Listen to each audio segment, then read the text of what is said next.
Alrighty, lads. It is time for another session of TERATH'S Hunt. We're finally back. I'm finally back from vacation. Hope you guys have been doing all right. We were just talking about, D&D antics while I was gone, which is always a good time. However, the last time we were here, which was the 5th of October, I think, or maybe the 4th. It would have been the 4th because it was a Saturday instead of a Sunday.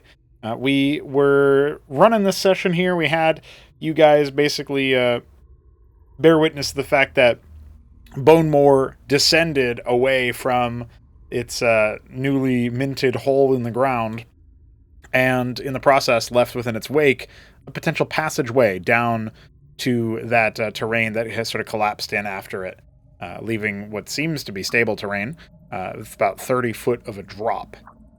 There was also, of course, antics that occurred over by the troll room, which is essentially where you guys all started, is inside that little cursed area. If you guys remember, Tiber started his, so to speak, ghost harem, though it's his motivations seem to be sometimes cloaked in that sort of humor, and other times cloaked in the, or clad in more of an honorable, she should see the world for a bit, musing and purpose. And so it remains to be seen exactly what Tiber wishes for that. He did attempt to speak with the troll and convince it to be a little bit more reciprocal or perhaps hospitable. However, the troll persuasion was unsuccessful. Skidmore did, however, disappear in there for food. So until some later time as to when Skidmore may or may not escape, you'll have to ascertain his fate later. The rest of the party rallied towards where Bonemore once stood, and with a wounded Eric after some battles with demons, and a wounded Kyle, aka Akoxi, after some battle with demons, we had plenty of nursing of the wounds and plans for long resting. Now, you guys are all good to, if you haven't already, click that button to long rest. But I do have to ask Nathaniel if he would have taken any additional precautions about the hobgoblin, presumably would have, woken up at some point overnight during a long rest. So let me know if you have any particular thoughts about that, and also if anybody else wants to jump in with something that they don't remember and want clarification of. Obviously, Balethal wasn't here for the last session, so Zazzle was on a bit of autopilot, but that's the session recap. So what about the hobgoblin coming in the middle of the night? Well, he's going to wake up. He's unconscious right now. Oh, he's tied up. He's tied up. He's tied up. Yep. Whoever's on watch, because I think we're taking turns, we'll just have to pay attention. That's right. To him. When it's my turn to watch, I'll put some webs on him. Okay. Don't eat him, please. I didn't say I'd eat. I implied it. All right, then. Well, the time will go ahead and pass without too much event. It was Tiber and Leoza on first watch, and then it was Akoxi to relieve. I don't know if Zazzle would have relieved after that, or in addition to. You guys didn't quite decide who that was, but if you guys did want to make it so that Zazzle does, so that Zazzle has an excuse to do something after a session of not quite being here, that would work out just fine. Up to you guys. What do you guys think about that? I think Zazzle would definitely offer to watch the prisoner. Okay. Nathaniel would let him do it. Nathaniel will get a little bit of extra rest after all of what has been done. All right, then. So, the first chunk of the watch here, Tiber and Leoza's stand. Tiber will be able to easily enough notice Leoza's sort of slightly more sunken in eyes. Telltale sign of a magic user who has expended quite a bit of their essence and not yet tapped back into it with a rest. However, she still seems to be as alert as ever, and frequently peers down the gaping chasm that Bonemore once spun around in, slowly oscillating, undulating. Perhaps a time or so, there might be an occasional shudder running up Tiber's back, in fact, at the remembrance of those undulations, unless, he's kind of just accepting of them now, but they were quite unnerving at first, and so certainly there's this unspoken thought that perhaps Leoz is thinking of the strange trance that the creature seemed to invoke within people. So if Tiber would like to speak to Leoza, feel free to. Otherwise, we can just kind of skip it up. And I don't know how social Tiber is feeling right now. Well, after a bit, Tiber will get kind of bored, and he'll gesture towards the hole where Bonemore came from, and he'll say, "So, where do you think it goes?" Leoza will almost be a little bit startled at the fact that something is making loud noise, or louder noise than had been. But as she's sort of shocked from whatever reverie she might have been in, she looks up at you and then back to the hole and says, "Well, if I had to speculate, I'm guessing it's dug quite a few tunnels underneath these ruins and all along the Tenebral. Though typically these sorts of creatures don't come so close to the surface, at least as much as I've heard of them, which isn't much." I wonder if something is drawing it up here, or if it just ran out of food. She looks at you instead of the hole, Tiber, and says, "Do you really think that little half thing has something to do with it, that Skinmore? I was dubious as to whether or not it had any will to exercise over the creature." I don't know. I think Dicka is onto something. I mean, you spend your entire life cooped up underground, you might just become crazy enough to talk to giant worms. She sort of falls a bit silent at that, returns to her watch, but clearly mulling over some things. Have you ever watched him dance? Can't say that I have. Pay attention next time you get the chance. There's a rhythm to it. It's like he's talking through the ground with his feet.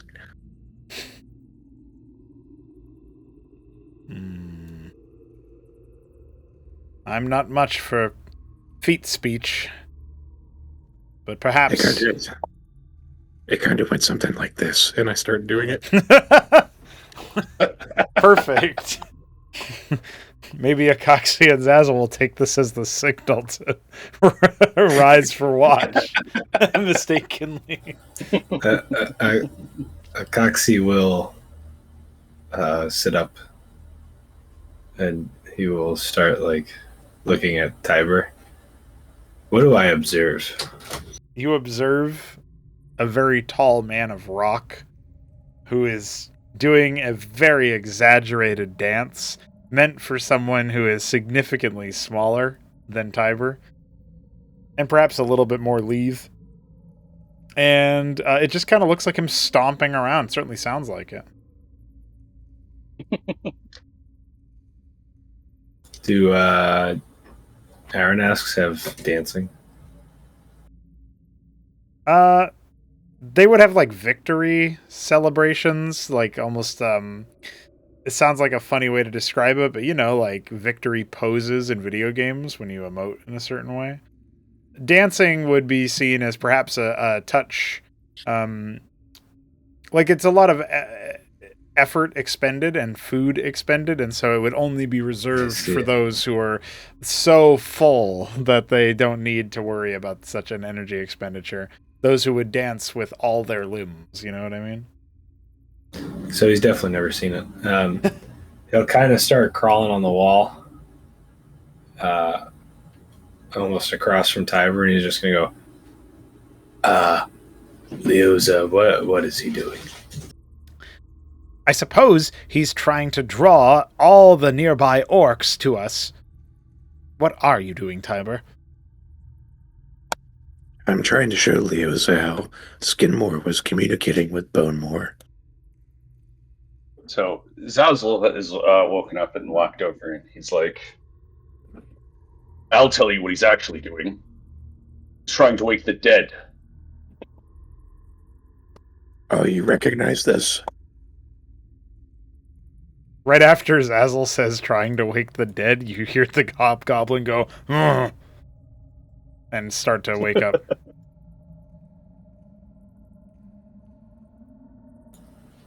Can I eat him? No, you may not eat him. Can I eat the dead? Some of them. We'll talk about it later. In that case, Tiber, keep doing it. I did this outside the troll's room for a while. I was trying to tell Skidmore to help me. So, like, what if we just get the worm to eat the troll in one go? But I want to eat the troll. Oh, I don't think Skidmore has that much control over the worm.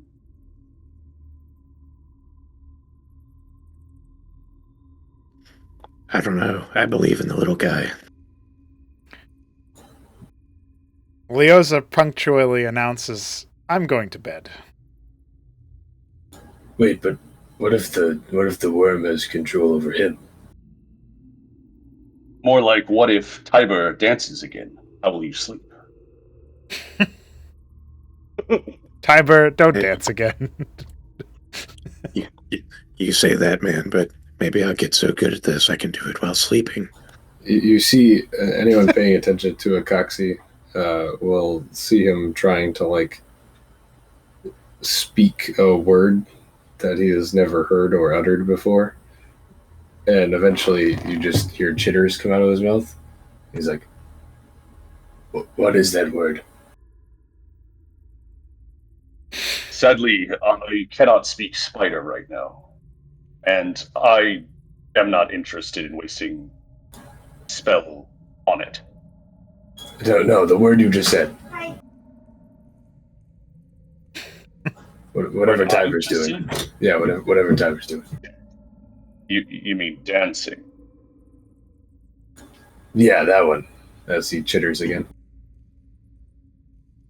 Yeah, it means to move your body in a rhythmic manner, usually to music.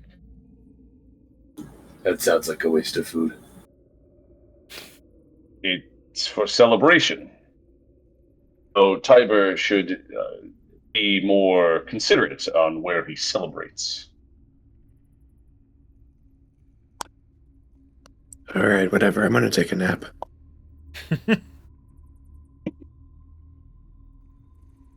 You do that, Tiber. You will allow the others to sleep.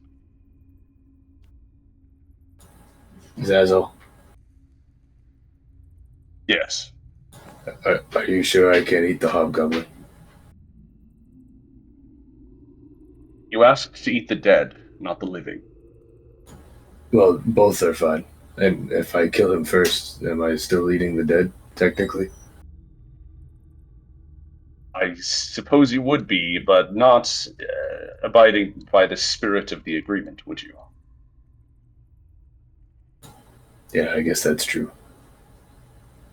The hobgoblin is what I'm thinking, hog-tied, so or something like that. So he's on his stomach, and he's kind of like trying to look up at you both, and he's got a little bit of like, gagged. yeah, he's gagged. He's got like a disgruntled expression on his face as he regards the two of you. Is it obvious he's woken up? Yeah.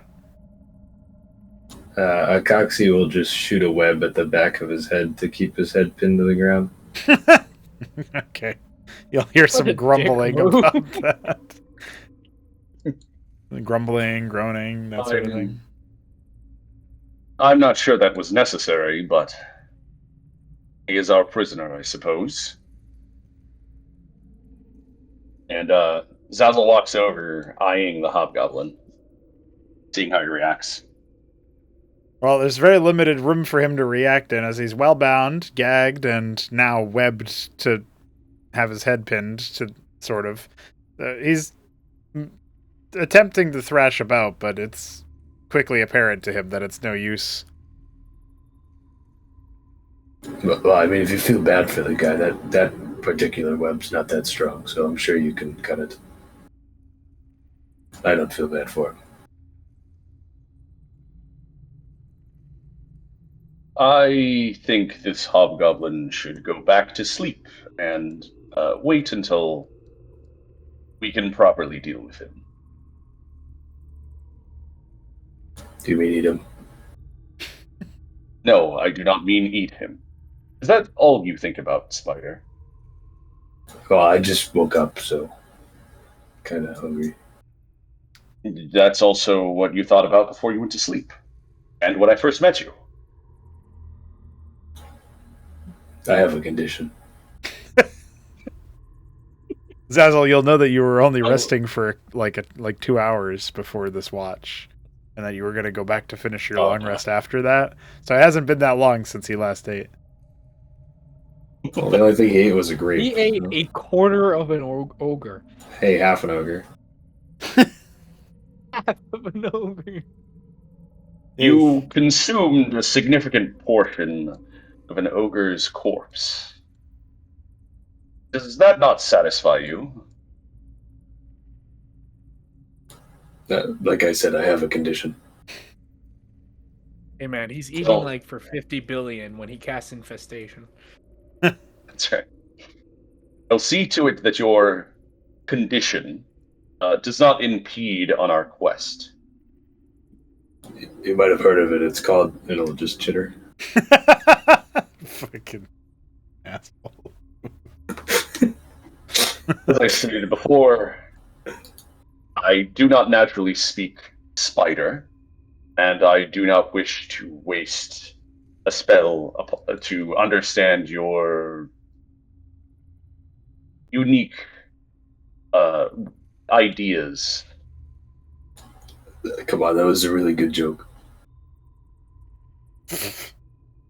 I do not see the humor in it. Well, yeah, because you didn't understand the punchline. Wow. And whose fault is that? I don't know. I speak your language and you don't speak mine, so it's probably someone's fault. I suggest you continue to ponder that quietly while I resume watch. Damn, you're getting owned on these perception checks.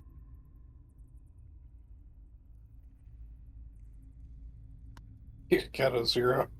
Wait, it's Zazzle's turn? I thought it was my turn. Yeah, both of you. Oh, it's both of our turns? Yeah.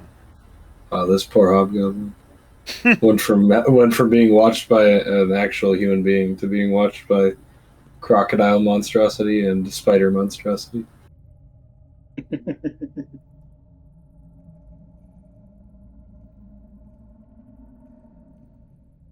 Can I uncanny valley his face every once in a while?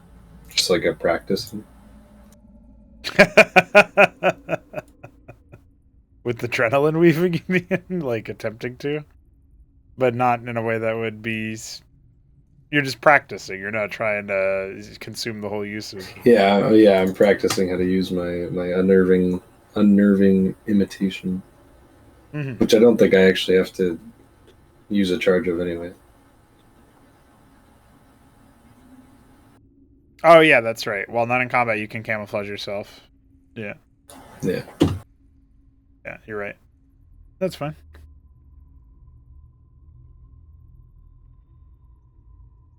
Zazzle, while you're looking into the immense cavity that was left behind from Bonemore's travels, you'll see Nathaniel's rope armed to allow swift, safe sort of departure down to the terrain that is about a 30-foot drop down the solid floor. However, you'll also see the smoldering remains of a torch thrown by Nathaniel earlier. It seems that it has finally extinguished. It was blazing still when you had gone to bed. I pissed to extinguish that over the edge, if you recall. Yeah, we rolled for your accuracy. It was not the best.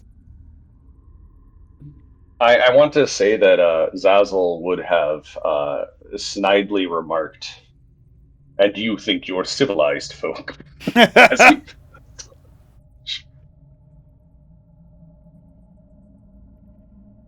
You guys not piss in the woods? Like, Well, yeah, but not on torches. That's just rude. Somebody was using that light. Who's civilized? Oh, that was way back. That was like... Oh, Should have complained about littering. that was while I was. Well, it's a torch. It shouldn't be a problem to be in nature. It was who's civilized? Like, can I say that, or was that like was he doing that during my stupidity? No, that was last session basically. Baleton wasn't here. It So, was. yeah. Oh, like as he did it. Okay, never mind. Yeah. I thought he meant he would say it now. Yeah. Unless No, he's musing on that and saying it out loud now, but I think the point was that he would have done it in the moment. Yeah. Yeah. It's just because I wasn't there, so that is absolutely something Zazzle would have said. Yeah.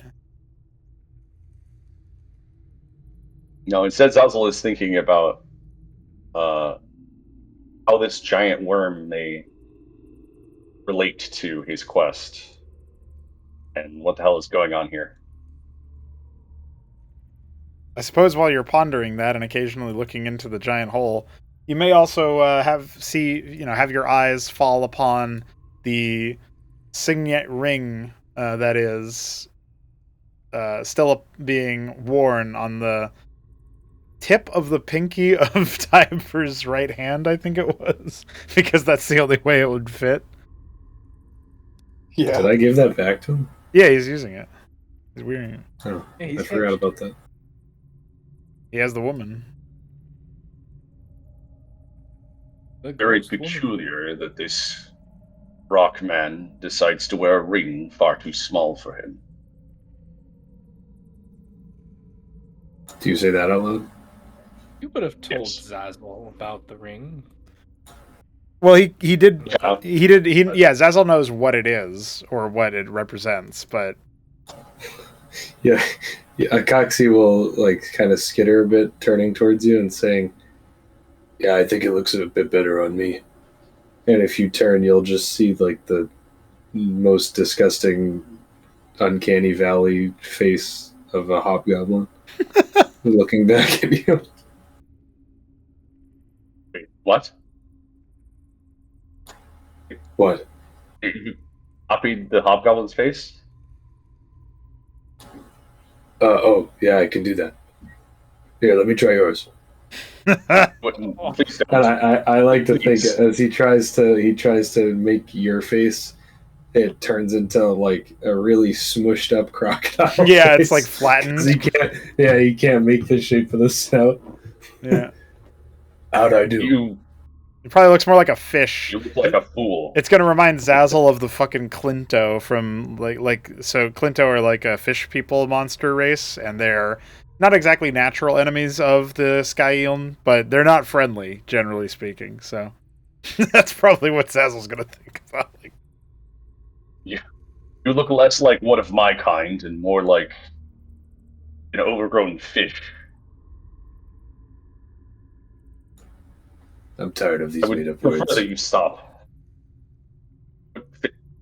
Fish is not a made up word. Sure. And then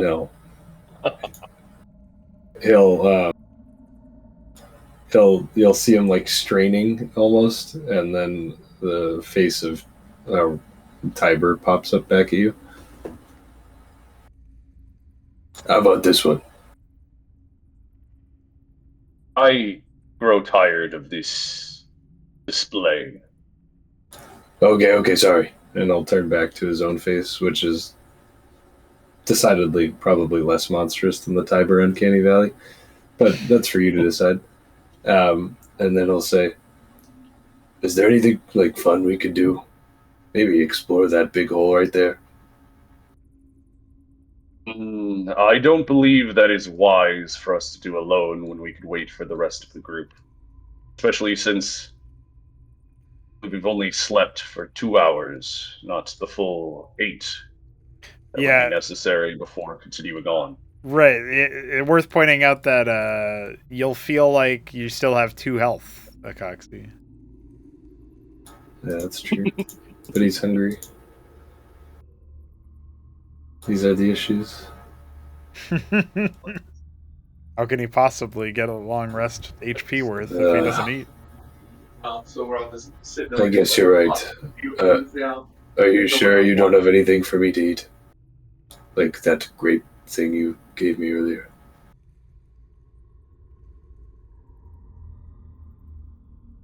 You gave me a grape last session. Oh yeah. So the way that worked is I said that you had like a seed pod or something, like some seeds in your nature kit to some degree, and then you used your one of your cantrips to like immediately make it bloom. It's like a way to make a small, insignificant amount of food for the purposes of it, if that makes sense. Yeah, it was Druidcraft. Sorry about that.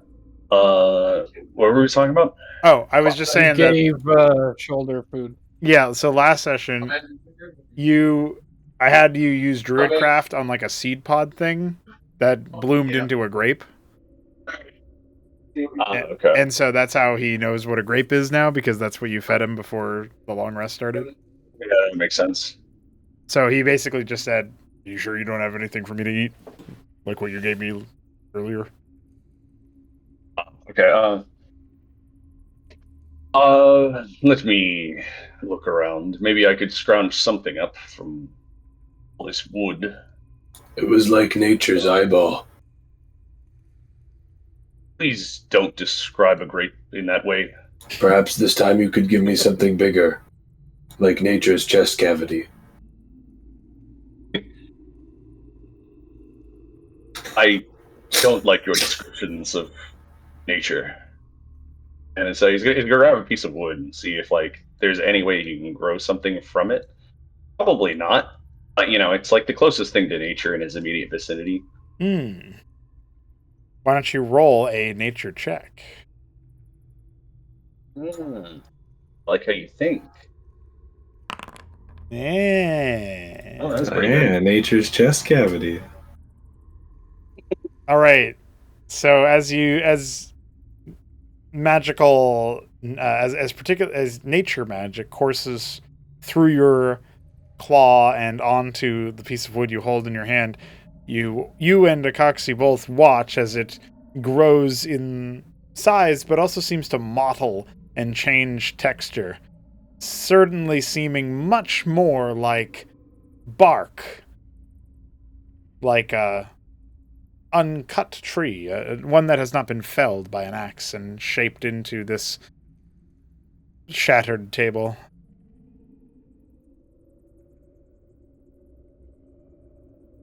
Well, that worked actually better than I expected. Although, it don't look much like a beaver, so I'm not sure if this will be edible. Yeah, I've tried eating that before. You've tried eating bark? No. Wood.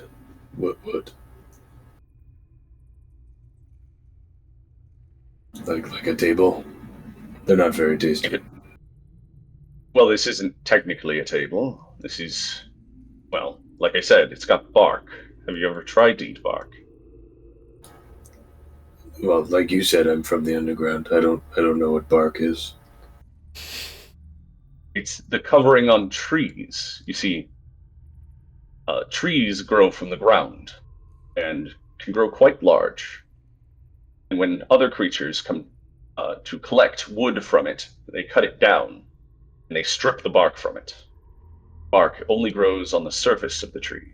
He hands this piece of wood with bark around it to the spider. Oh, so it's like nature's skin. Essentially, yes.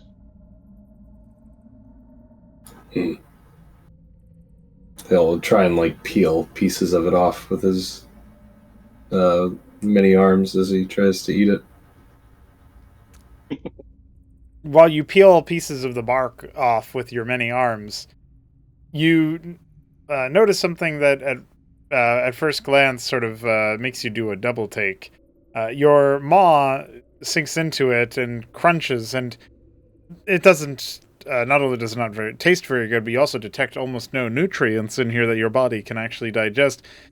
And then when you go to either spit it out or swallow it anyway, you'll feel a sudden squish and crunch and the flood of nutrients.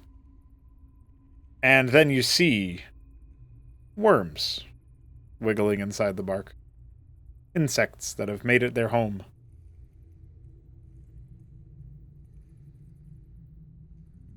It's not a lot, but it's something.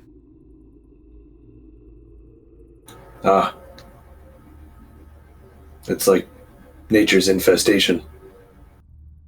As he starts like plucking out worms and stuff like that.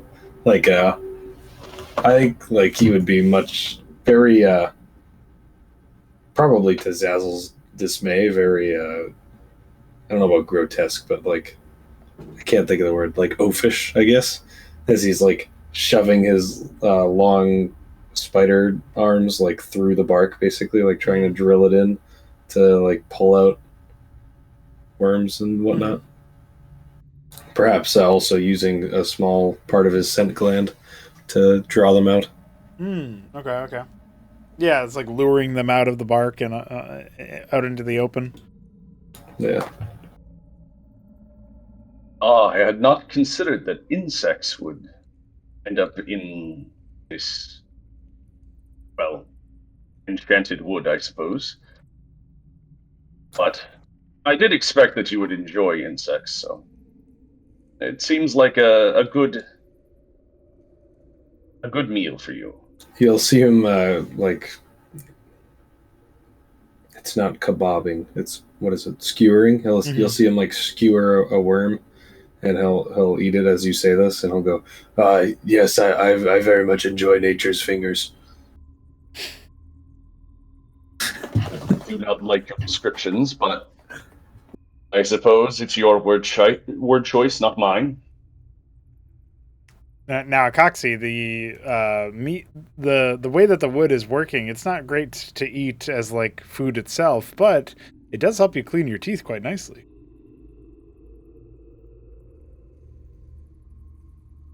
Toothpicks. Yeah, you'll see him toothpick the food out, and then he'll kind of look at the bark and look at Zazzle and be like, so this was cool, but like, do you guys like, do you want this or? But what? No, I do not eat insects or tree bark. Oh. Do any of the others? Maybe someone might enjoy insects, probably not the humans. I don't think Tiber. Oh no! All the insects are gone. I meant the bark. Oh no! None of them are going to want the bark. I can assure you that. I'll bet you a silver piece that Tiber will want the bark for some reason, edible or otherwise. Well, he might want it for a different reason. That's true. Might wear the trunk on his head like a hat. Dude, I'll never forget the all-time bit of a hat for your foot or whatever the fuck it was. A boot for your head. A Coxie will. So you'll see a Coxie skitter over to where Tiber's laying. He'll lower himself with a web, and he'll outstretch one spider mandible or spider leg to shake hands with you as he places the bark next to Tiber. I'm sure he'll enjoy your gift when he wakes up. Then I will enjoy my extra silver piece that I have nowhere to spend. And he'll go back to the hobgoblin. Just don't eat our prisoner, otherwise I'll be quite upset with you. Holy shit. That thing Shambler posted 10 minutes ago is scarily accurate. Yeah. The short-faced crocodile. You'll hear Zazzle. You'll hear a Coxie mumble something or other about putting it to a vote, but it's too far away.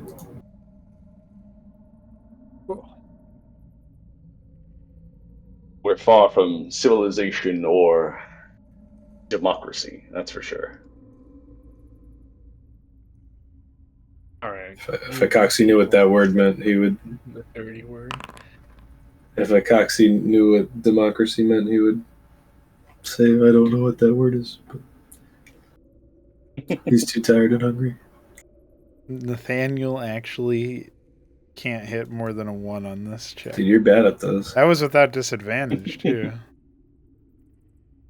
I like the idea that the word democracy wakes Nathaniel up of all things. Well, Eating the prisoner, I sleep. someone says democracy. I'm getting out their place. Real shit. All right, so you guys have. We'll say that the rest of the rest here works as intended. There's only one thing I got to do. Okay. Nothing seems to catch anybody's eye further. And we'll say that you guys retire to your slumber in time for Eric and Nathaniel to take the next watch.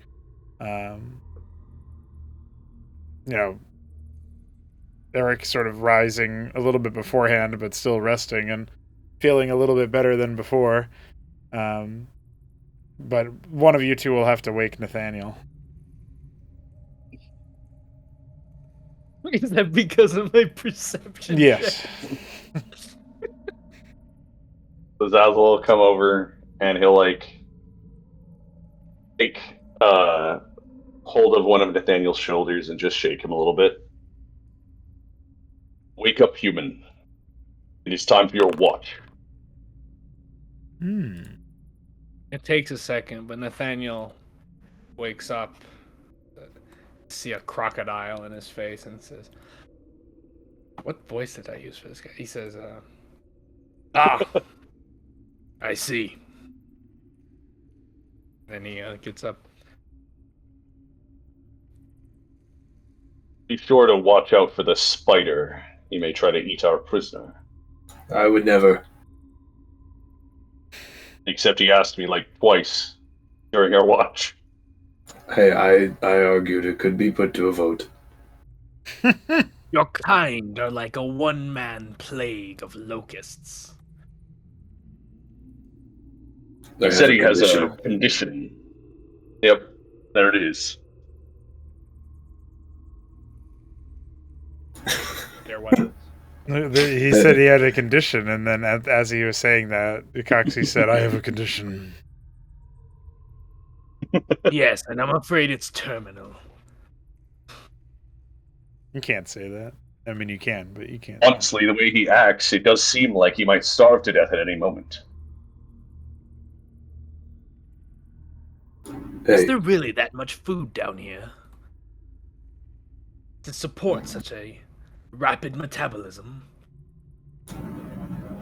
Well, 1, yes, and 2, there's not a lot of us down here, so it works out.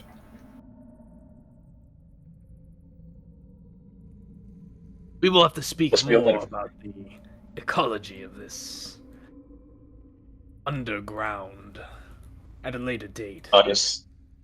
I assume his kind feeds on the innumerable orcs and goblins and the hobgoblins like our friend here that hang out in this underground foul place. Honestly, this is probably the longest I've ever been around any one hobgoblin without it being in my stomach. Eric will shudder at that. Depending on what information I get out of his confessions, you will be allowed to eat him. Again, depending. Oh yes, Nathaniel, you will note that the hobgoblin is in fact awake and occasionally thrashing around trying to escape, but He's tied well, he's gagged well, and there's a web keeping his head onto the ground. Daniel draws a knife and cuts the web, but otherwise, doesn't do anything else. He then looks to Coxie and says, "Best you get to sleep now, Spider. You weren't looking so well before slumber took me."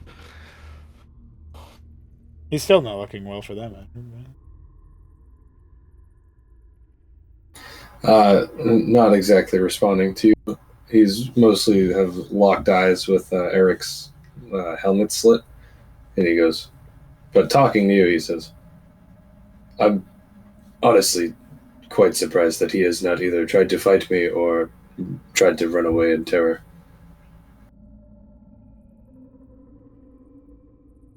I ain't no coward. I just don't like it here. And I'll take another step towards the giant hole. Now looking at you, Nathaniel, he'll say, but loud enough for Eric to hear. Between you and me, I doubt he would be that tasty anyway. And he'll skitter above you guys to go to sleep in his hammock he created over here.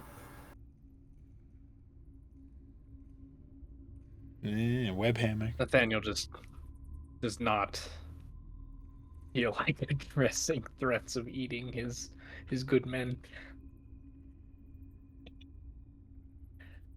Nathaniel's gonna wait for Acoxy and Zazzle to fall asleep before looking upon the hobgoblin. Zazzle is basically sitting in the throne chair and has closed his eyes. Whether he's fully asleep or not is entirely clear.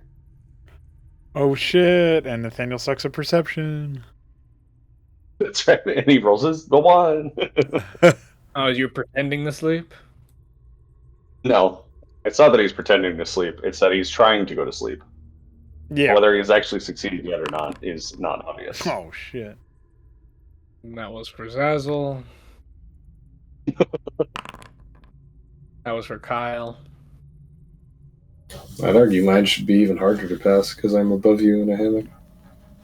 Yeah, but are say you it'll be moving -1 or on are you top of it, and just that's snoozing? No, he's lying down. He'd be facing the corner as he typically does, with his spider legs probably well spread out. Perfect. He sleeps very, very stilly. Immobily. Well, when Nathaniel thinks Zazzle and Kyle are asleep, regardless of the truth of the matter, he will turn to Eric and say, "Considering ours is the last watch, I think I'll begin the interrogation of the prisoner, presuming he's sane enough to stay quiet." And then he will sort of hold a dagger as like, what will happen if he doesn't? Do you need me here, or shall I keep watch while you do that? Keep watch. I don't intend to unbind him. Eric will give you a nod and stride off past Tiber to both gaze us down the enormous cavity every now and then, and otherwise look north to where trouble may be brewing. Crouching down to the hobgoblin's head, I think to be in front of the hobgoblin's head, Nathaniel will hold the dagger to the creature's neck as he says, "I'm willing to ungag you, but that requires that you do not try to scream or otherwise draw attention to our location. In return, I'll allow you to sit up, though not untied. And I swear I will not beat or otherwise torture you, so long as your answers are forthright and honest." Nod once if you understand and agree. There's a resigned look in the hobgoblin's eyes even before you start speaking, and it doesn't change as your words fall upon his ears. He does nod the once, and seems relatively compliant compared to his initial state when you first did battle with him. And then Nathaniel will bring the creature to its feet and sort of sit it down on like a piece of wood or something. And then if once it's appeared that he's not going to try and do something stupid like bolt while fully tied, he will remove the gag, but otherwise keep the rest of him restrained, before also taking a seat on a spare piece of wood. Dagger still in his hand. Well, the hobgoblin does cast a few glances down at your weapon, but mostly maintains eye contact and also maintains silence.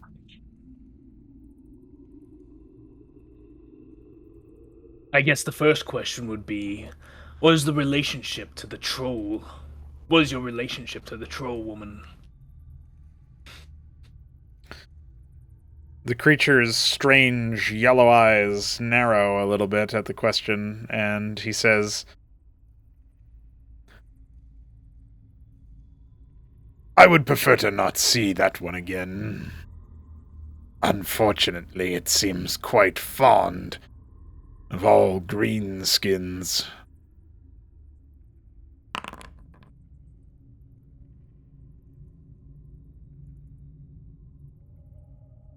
Fond, you say?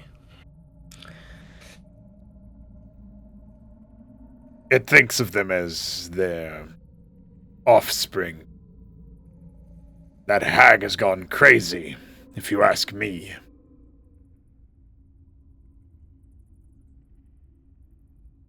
And what is it that your party was exactly doing here?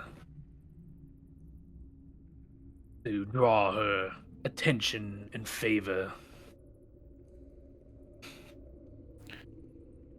Investigating these ruins. It is our commander's prime directive. That's a good one.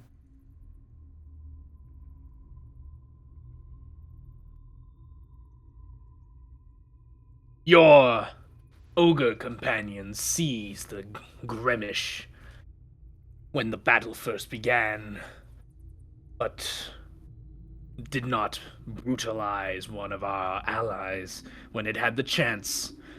Did you have previous negotiations with the creature so as to spare it? Or was that merely an afterthought? I can't speak to the motivations of the ogre. I do believe he's been devoured by that one over there. And he uses his head to gesture up at Akaxi. We had not met with the half-thing. What we needed was information on how to access the riches beyond the tomb.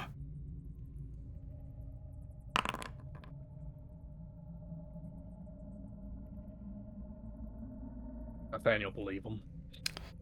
Nathaniel will detect bitterness and some sort of hurt pride, but there are no lies detected.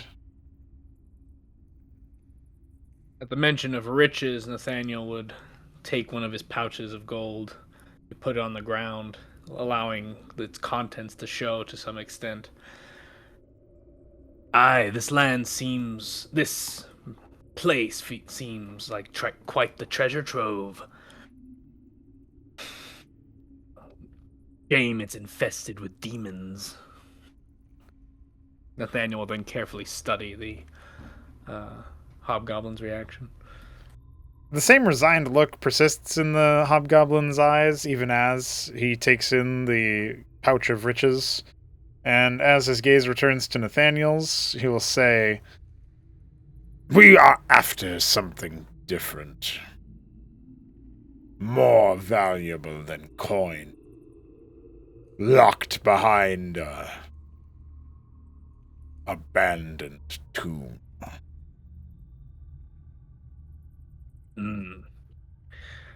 Nathaniel nods, says, "The troll alluded to as much. She speaks of a dead father figure. You think that would be the inhabitant of that tomb?" I know little of the folklore around here. I can tell you that the demons you speak of play interesting games. It seems they enjoy seeing which one of them can confuse mortals like us. And you can almost imagine he wants to spit as he says us. The most.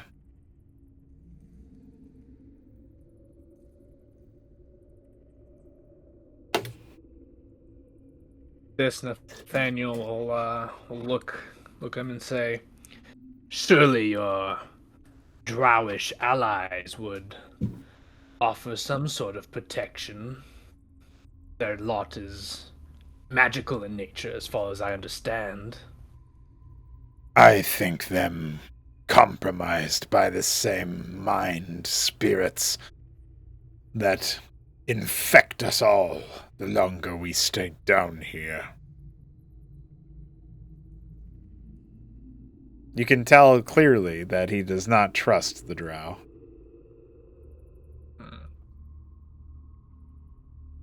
See, what other questions do I want to ask this guy?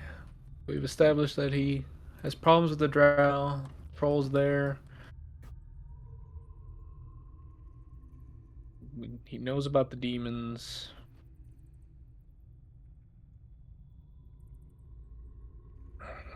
You think they would take that treasure out from under you? Whatever is in that tomb?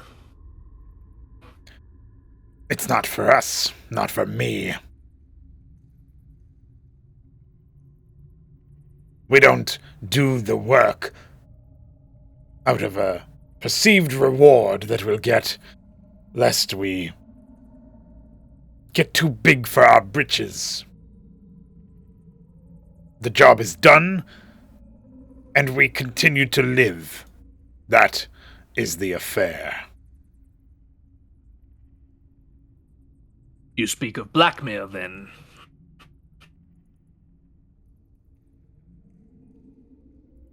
None work with a drow. Or whatever that thing that calls itself our leader is.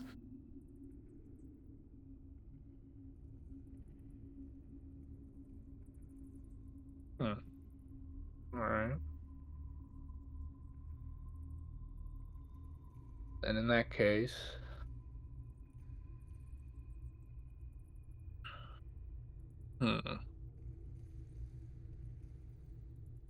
I guess all that remains now is to get to the more mundane details. I doubt that yours was the only party.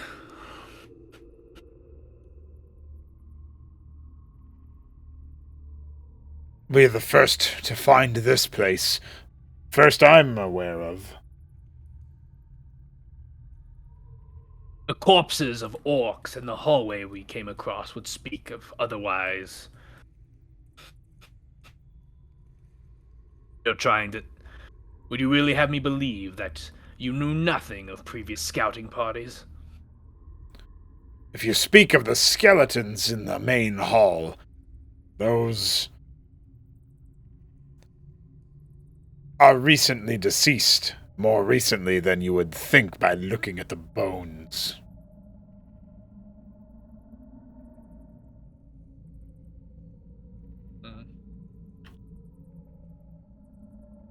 Perhaps they want a second look, then. Fair enough. I have no further lines of questioning for you. Unfortunately, I'll have to return the gag once we start traveling. But I see no reason why I'll have to beat you again, so long as you do not writhe too much. He's silent at this And if you're to return the gag to him, we can just advance to the next section of the watch ending, so to speak. Unless you've got other things you wanted to do before. No, I can't think of any other questions. Okay. So your and Eric's watch will come to a close, with Eric dutifully reporting back that he detected nothing up ahead in the main hall or otherwise. Tiber, however, was focused more on the sense of his tremor sense through the floor, and it'll be obvious to him that there were some disturbances, some movements deep within the chasm now available to the party, courtesy of Bone Moor's passage. Someone or something moved around quite a bit, or perhaps even did battle, but it has long since quieted. Damn. Interesting.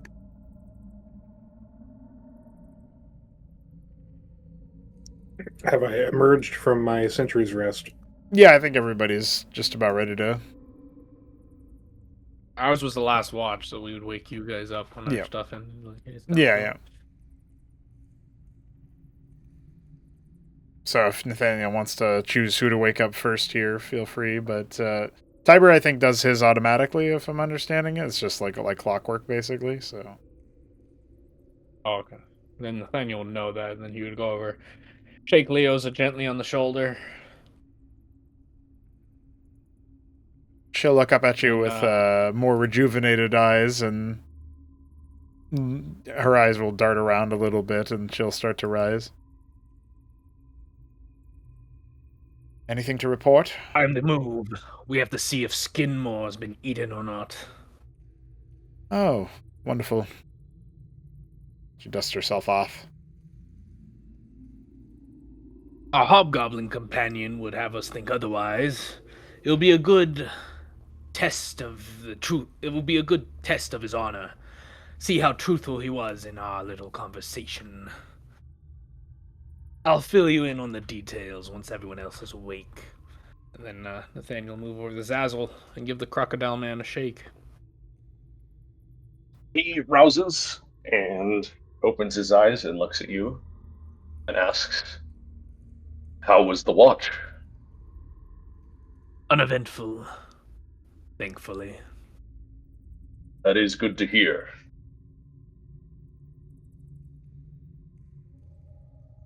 I want to speak to you as well, Shaman. Our prisoner made some interesting accusations as to the nature of the spirits here, and it makes me wonder if Tiber's ring is exactly safe. It is likely not, but that is hard to convince Tiber of, I assure you. The ring is safe so long as I'm wearing it. Don't worry about it, guys. Oh, shit. Golem said. Nathaniel then picks up a rock and chucks it at Kyle, who's hanging on the ceiling. Do you hit? Wake up, abomination. We have things to do. Well, do you hit? I think it would get tangled in the web, but that would be enough vibration to certainly wake Akaxi up, even before the speech.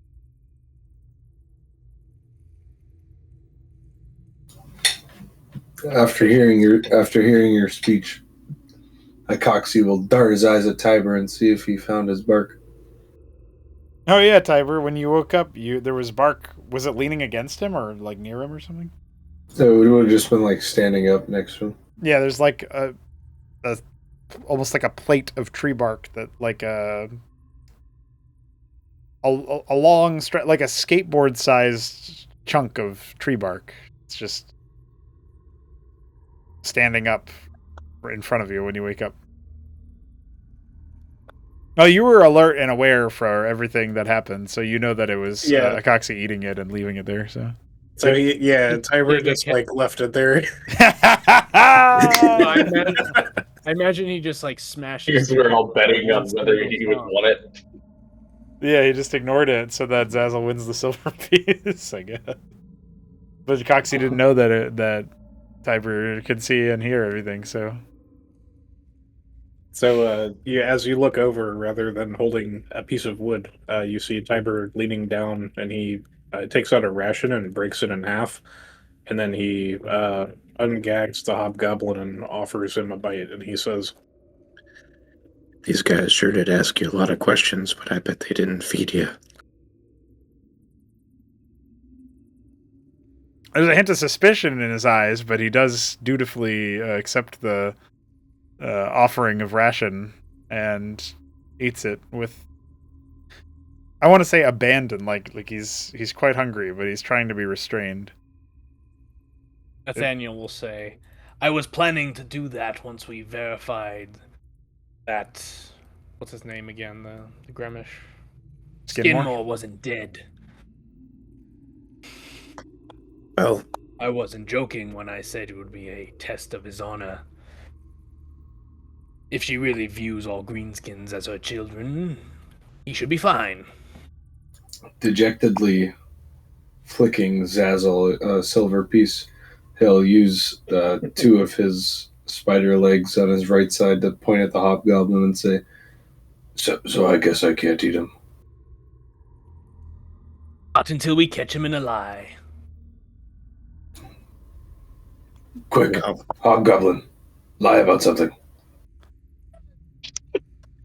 there's a chance we may need to trade this guy to the troll to get our little worm talker back, so I don't think I'll go for much. My skin is not green. Was that a lie? Neither was the ogre's, and yet she called it child. Unless there's something else you wish to reveal about her relationship with other giant folk. Tiber will glance over to Leoza and he'll go, hey, you got any magic that'll make this guy green? Can you roll insight, Tiber? Meanwhile, the hobgoblin will say, "You didn't look closely enough at his belly, green-bellied ogre."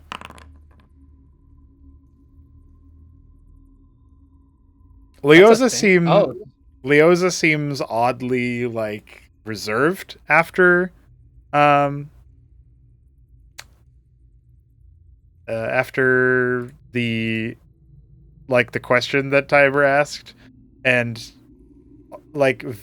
sort of looks around as if you weren't talking directly to her, and then looks back at you and simply says, "No." Oh, all right. I mean, that's all you had to say. Nathaniel will say to the hobgoblin, "I'm afraid that particular portion of its anatomy was fully consumed by the time I had arrived on scene." And then he'll look to Kyle.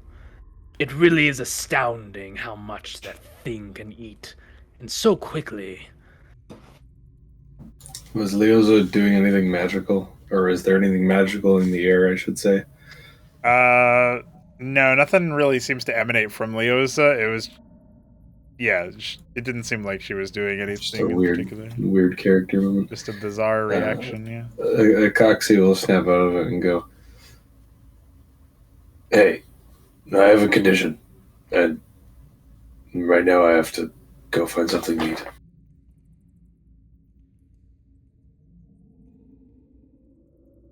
Nathaniel will say rather loudly, "Thank the gods that these creatures only dwell down here. I can already imagine the plague they would be on the surface." As Coxie is skittering on the roof away, looking around, scanning the location, you'll hear him from the distance say, I have some cousins on the surface world.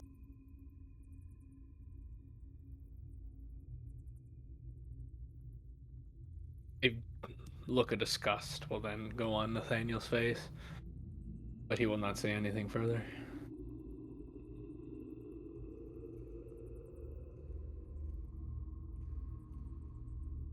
Oh, this door's locked.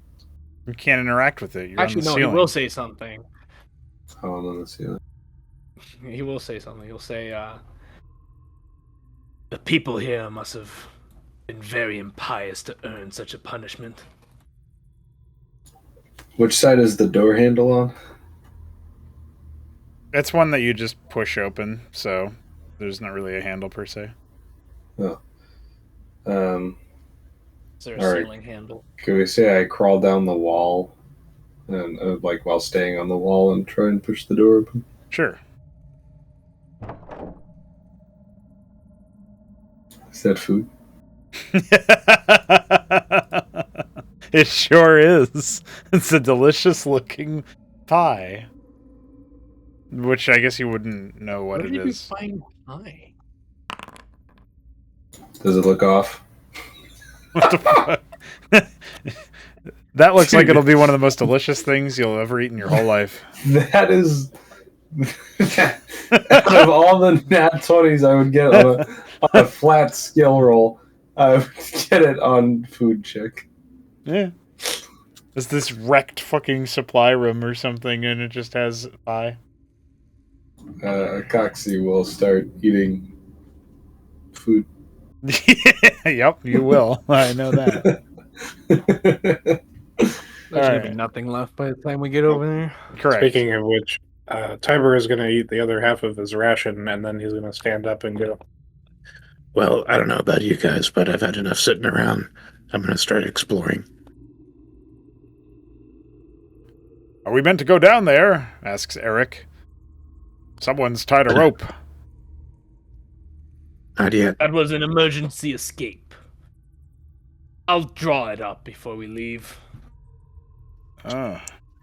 Escaping down there. Well, I suppose I wasn't around to vote.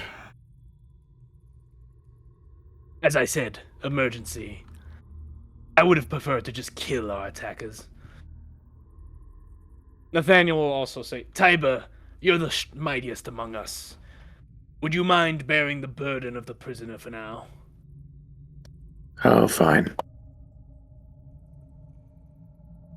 I'm going to take out some of my rope, and I'm going to tie the rope around the hobgoblin's neck and kind of like a leash, and then give him a good like 8 feet to travel behind me, and I'll just kind of pull him along. Okay, perfect. I'll just I thought move you him were over gonna here. Take the hobgoblin, tie him around your chest or back, and just walk around. Alright, hold on one second. I gotta move you back here to attach you, so I don't have to do it myself. Alright, you're good. Yeah, I have like a hobgoblin baby carrier. The hobgoblin is not very happy with this form of transport. Perhaps unsurprisingly. I mean, he better be happy. We were just knocking him out every time. Leoza will almost immediately stop and say, "That door was not open when we went to bed." Nathaniel draws his sword. Ozazel, they're moving forward. Then we Brendan. best investigate. You'll hear grotesque sounds of munching and squelching. Sounds like more of those demons are in there. What's over here? Oh my lord. That was a +4. Nathaniel tries and fails to be stealthy. It's like wheat flour. It looks like it might be food if heated. Is there anything out here that anything after the pie that is like blatantly food? No. Fuck. Nathaniel, as you and the rest of the party grow closer to the open room, you'll see a fully eaten pie. Well, I guess you won't see the pie anymore. You'll see a table that has like little scraps of red upon it, and very large wreckage pile directly above, like directly beyond you. It seems that whatever once was in here has long since been demolished, for the most part. Akaxi will look up from like the wheat pile, like look back at you guys and say, this isn't food. And then seeing that you guys are probably looking at the huge pile of wreckage in the rest of the room, they'll look at it and go, that wasn't me.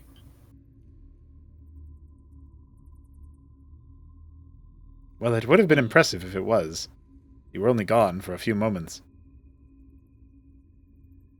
I can be destructive when I want. Not so capable of destruction, hideous and possibly malevolent as you are.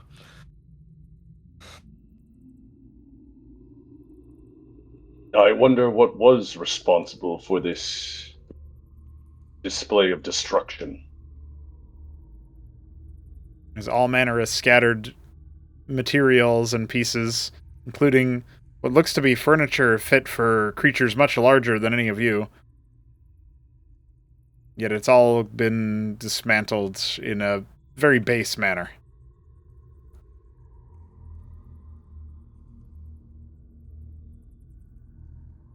Creatures much larger than us, like maybe the size of the ogre. Yeah, maybe a bit larger.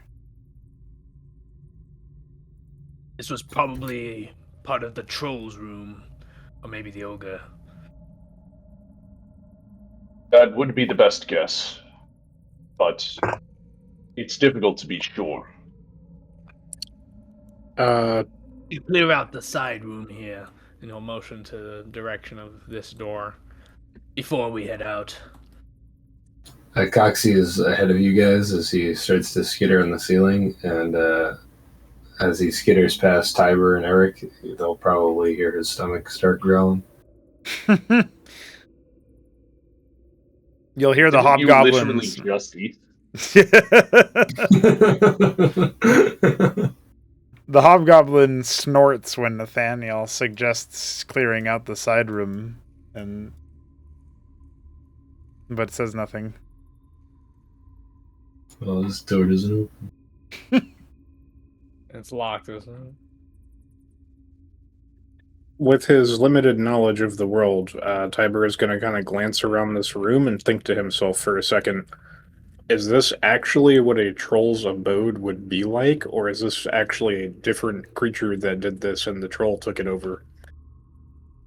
With your understanding and also with the way that the troll seemed to exist, it's a bit puzzling. You were always told that creatures of that sort were unruly and lived in, huts and hovels and mountain encampments and, caverns. Nothing this constructed. It feels more like somebody moved in.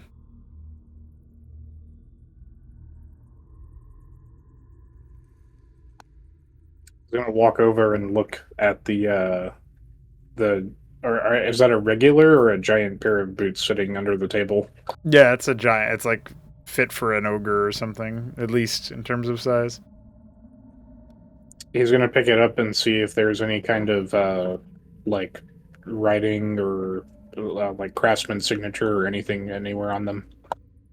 Well, they're at least there's some sort of thick hide or leather. They don't immediately provide any information as to what might have made them. Your prisoner will finally mutter, "Are you going to let them attempt to open the tomb? It's a fool's errand." I'm sure they'll figure it out. Hey, did you guys, while you were exploring down here, do you think giants used to live down here? I made a skill check on that. Who did? When we first came to this, Oh, yeah. I said, "Does this look like the work of giants?" Well, they would have had to be up pretty high to build the ceilings as tall as they are. I like the idea that there's a concerted effort by certain groups of peasants to attribute all great works to the works of giants, when it's really just some king spending all his money on making a big ass church. Like, no, only giants could do this. Yeah, they don't realize how that they there's feel like a about it. wizard somewhere casting levitate over and over again on all of the fucking stoneworkers.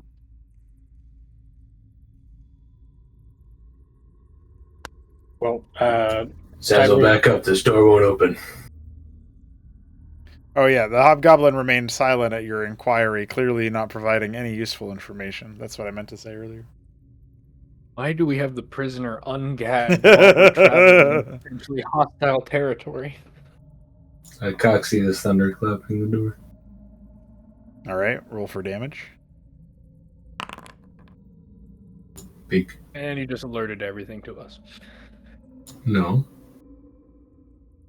Only in 100 foot radius. That is kind of small, actually. All things considered. Yeah, that's like only the size of the room that we're entering. All right, Acoxy, roll a DC 13 Constitution saving throw. Oh, shit. Ah, We failed by one. Zazzle, help me. Can I roll a dexterity check? And if I roll high, can I use my reaction to assist him? Okay, I don't... Wait, why would that work? How are you assisting Pull him? him out of the way. Ah. Okay. Let's see. That one asshole. I think just for that, I think he needs to roll a DC 13 Constitution saving. Oh shit, he won by one. Well, two, I guess. If he failed, his dexterity would have become 1. Fuck. God damn it. Yeah, I passed the second one. Yeah, you I did. should have advantage because I'm on the ceiling. Because that's how traps work. The door seems to manifest its energies, the same energy that's being pulsed through it. And Acoxy, you watch as the thunderous energy that, yeah, the magic that you just use, the thunderous energy that you put into the door or, you know, disperse near it, seems to be gathered up, and then quicker than you can react, a pulse emanates from it, knocking you back a little bit and dealing 1 point of damage. The door seems entirely unfazed by your assault. Spider, do you resort to violence every time something doesn't do what you want? See, that's funny because, yeah. Got him. Well, as you can see, it doesn't always work, does it? Zazzle approaches the door and he wants to investigate it and figure out how it works and if there's any way to unlock it. See, but I Then you learned assist him in his investigation. I learned valuable information, like the fact that my magic hurts. All right, Zazzle. Yes, being shocked hurts. Zazzle, give us an investigation. Okay, and then I guess you roll it again to see if you get higher than that because you're being assisted by Nathaniel. Nope. Okay. Zazzle and Nathaniel are... you guys are looking over the door. The hobgoblin's got like the smug expression on his face. Eric and Leoza are keeping watch on other things, although Leoza can't help but being somewhat interested in whatever the hell's going on over by that door. And, Eric's got his weapon at the ready because he's a little bit concerned about the noise that was made. The air of magic seems to have all but faded from this door, but it's clearly got some sort of field about it that retaliated against Acoxy's attack. That much is clear to Zazzle and Nathaniel. As you two continue looking it over, there's no immediate obvious way to interface with it. It's not like the pedestal that had a hole for the ring. It's not like the other doors that had small slits at the exits with the intention of allowing the slabs of stone to migrate. This almost feels like a wall.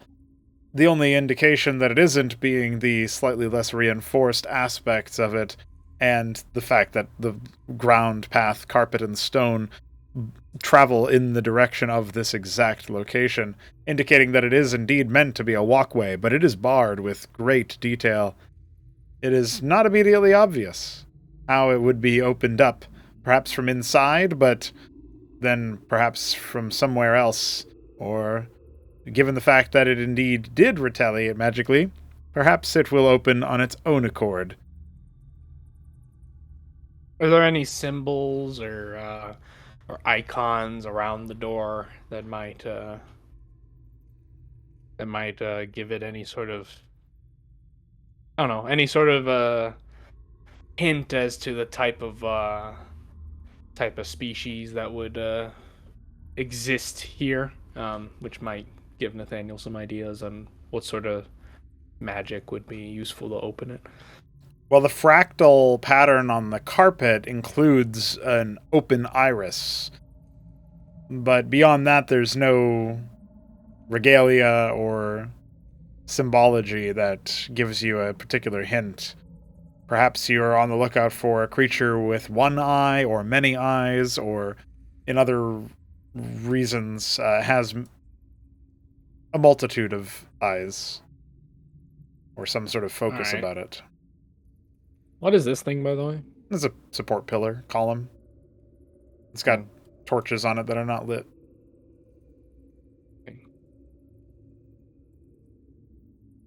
So this door is no normal door, it seems. It's clearly magical, with its retaliation to the spider's assault, but it has no obvious doorknobs or other such ways of accessing it.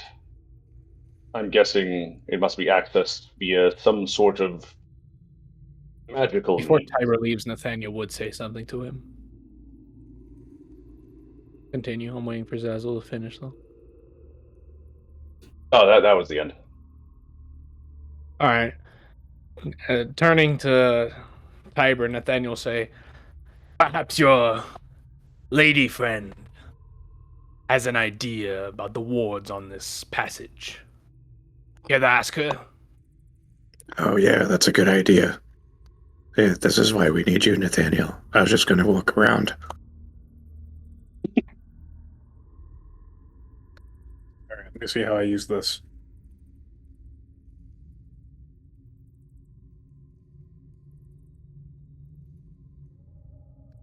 I look at the ring, and I kind of like, yeah, you see Tiber looks kind of confused for a moment, and then he just kind of brings the ring up to his mouth and talks into it. Hey, you got any ideas about this door?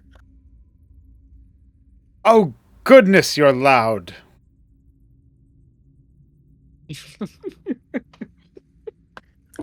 Sorry. I hold it a few inches further away.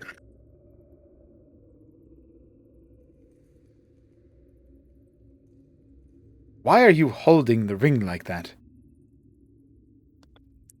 I don't know. I don't know if you can hear me. Can you just hear me all the time? Like, how does this work? Yes, I hear you. You can also just think at me. Can we hear her? Or does it look like Tiber's going full screen? It doesn't. You can't hear a thing. Nobody else can hear a thing. Nathaniel observes a slight worried expression on his face. All right. He just puts his hand back down, and he like hardens his expression and looks straight at the door, and then thinks very intensely. What exactly are you thinking about? Just the door? Yeah. I'm just gonna visualize the door.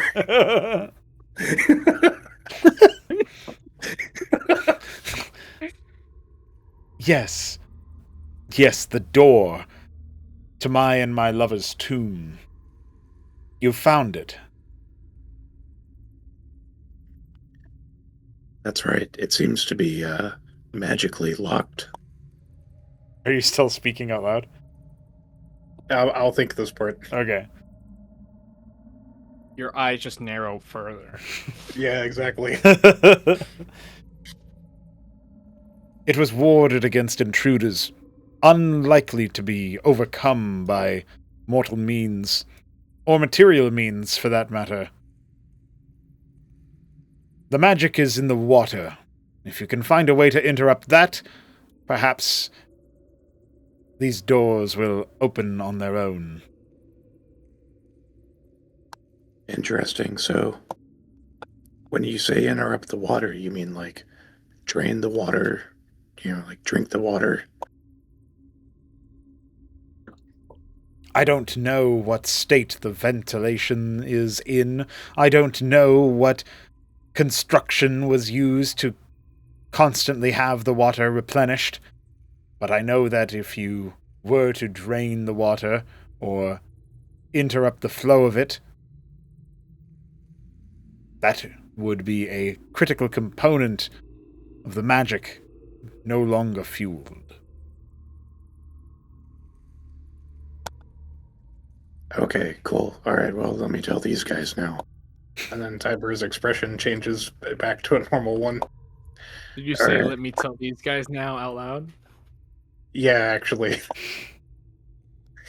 Okay, so according to the ghost lady, the curse is in the water, and it's turning the chamber magic. Yes. I can't fully parse that, but you mean the water is the source for the power that wards this door? Yeah, something like that. Okay, well, I suppose we must do something about this water. Yeah, that water was weird earlier. You found it. Well, I found water. I'm assuming it's the same water. Well then, Perfect. show us, Spider. Let's Okay. find Skinmore first, though. I don't want to open a tomb to a long-dead ancient and face the possible guardians within without our full party.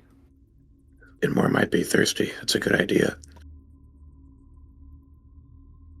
Magical water. Do you think mutters he would Leoza. drink all of the water? You are truly the most considerate among us, Tiber. You guys are stretching over into the main hall, where it does seem like more and more of dust has been falling upon this area. But no other signs of intrusion have happened. And as you enter into the hall with the blood and the magical ghost lady, etc., you'll see the hellish aftermath of a demonic fight, and just because there's passive, there's certainly somebody with enough passive perception. You guys didn't do it yourselves. One of you will notice that there's a troll in the bottom of the right when you walk in. She's furiously moving around within some of the unshattered urns, taking one cap off and putting it back on, and then as if she's searching for something.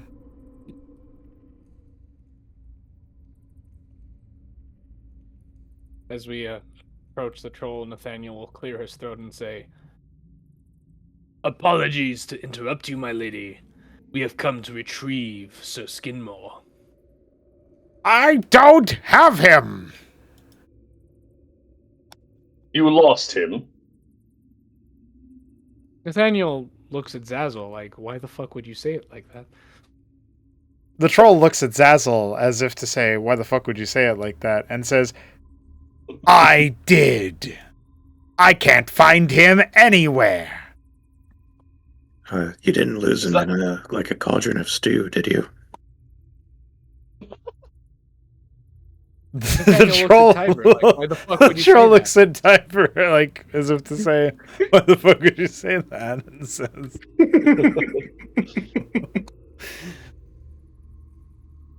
"Why? Why would he go into the stew? I understand he enjoys it, but he would not want to eat it so hot."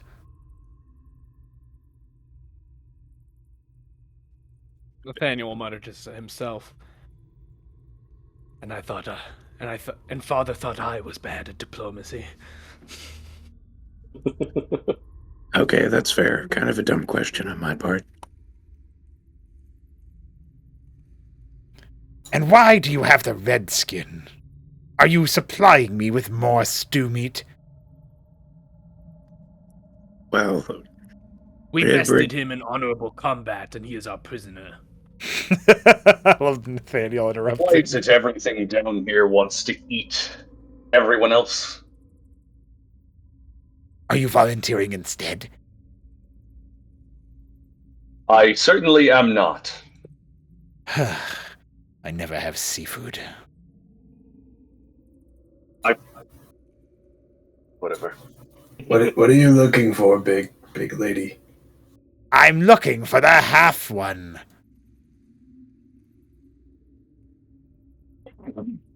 For Skinmore? Yes, I've lost him. Did you not hear me? here, let me show you. I'm gonna tie the hobgoblin to the back of this chair. There's a fucking bone totem sacrificial chair with a skeleton still hanging, dangling off that summoned demons last night. You just tie him up there.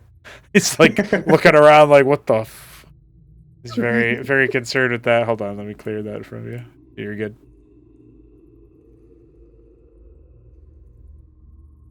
All right, and then get about right here, and I'll say, Oh, Skinmore. Come out here and show him how it's done. and I'm gonna start dancing.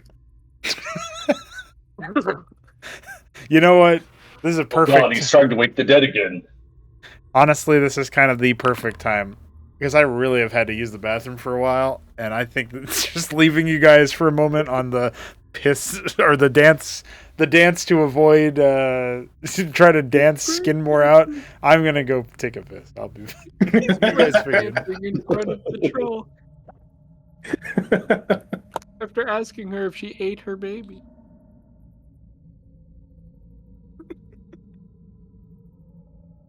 You gotta cover all your bases, man.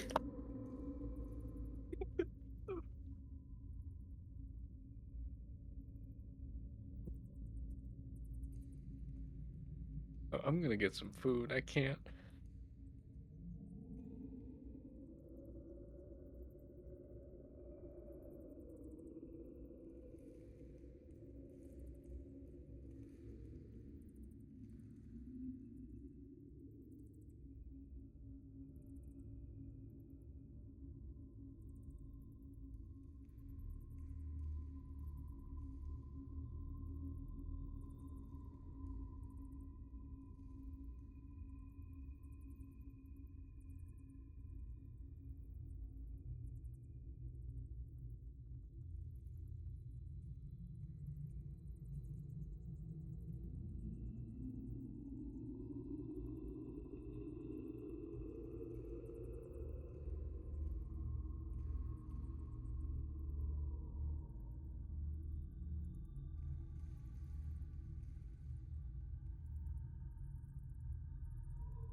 Many people pee breaking.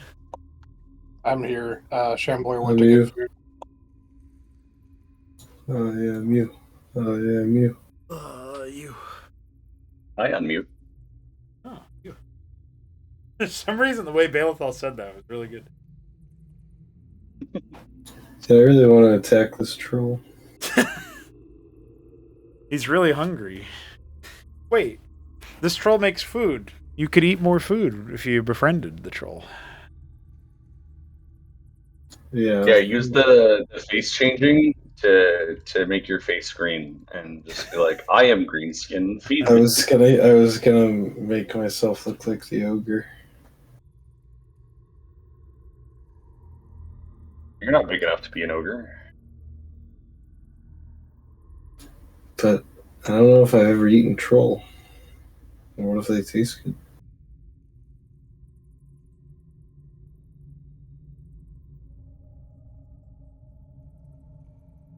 You have never eaten troll, so you don't know. The troll Exactly. is probably the troll is going to find out if you taste good when it uses those like fucking 8-inch long talons to rip you open.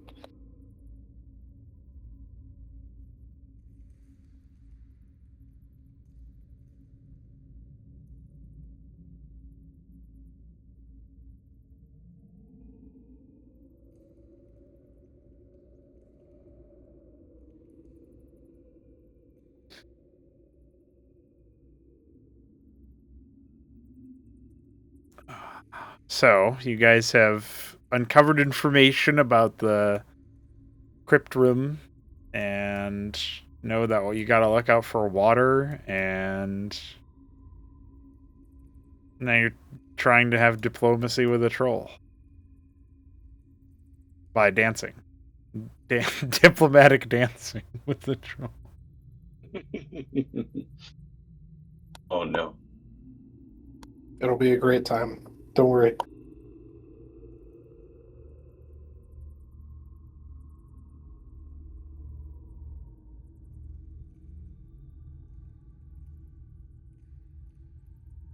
Back.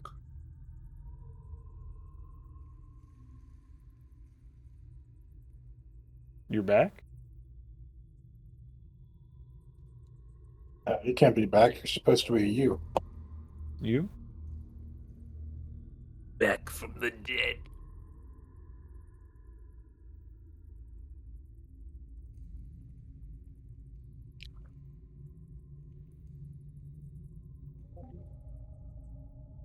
Squid rice is one of the few dishes I have not yet made on my grandfather's list. Squid But it's rice. goddamn delicious. Yeah. It's squid meat, mussels, I think grouper, and some spices and onion and stuff. And some sort of peppers in here, I think. And then you put the squid ink in there, and it makes the rice black. Holy shit, black rice. It's like black pudding, but rice. It's good shit. It was very kind to give me the lion's share of the leftovers. Dude, a coxy IRL right there. So true. Bro, I could probably clean out the whole ocean. I love seafood. Troll One never day, gets it. we'll have to get Shoulder and a Coxswain outfit, and then take him to Golden Corral.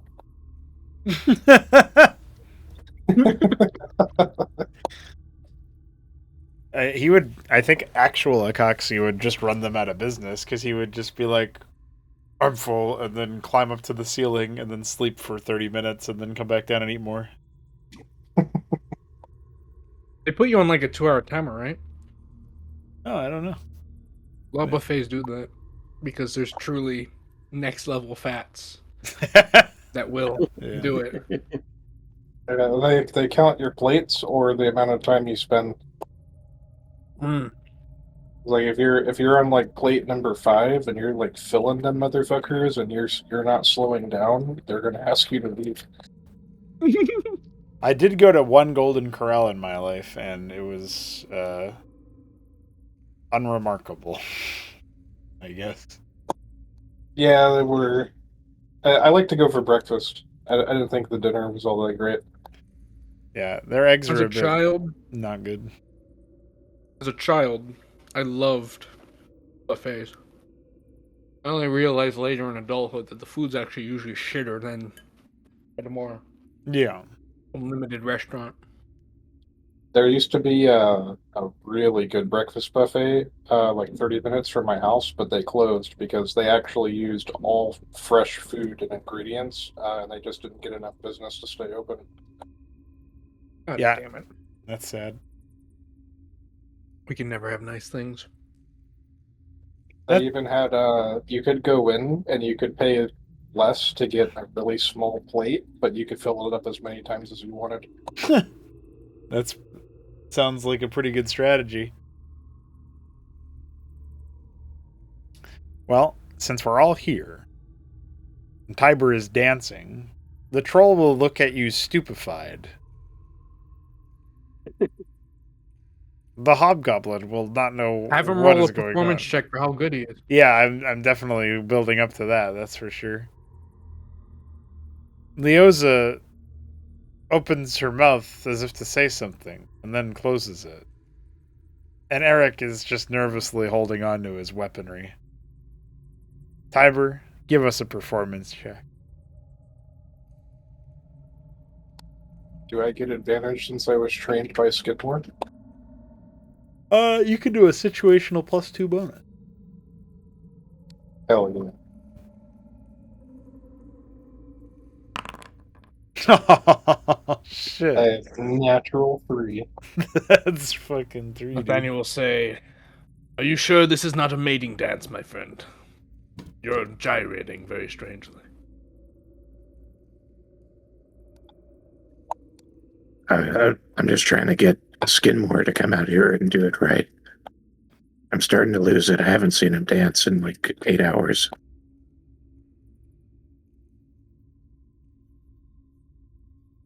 What good is this dance? It's not even bringing Skidmore back. Maybe he'll bring Bonemore. Skidmore used to think he would do that.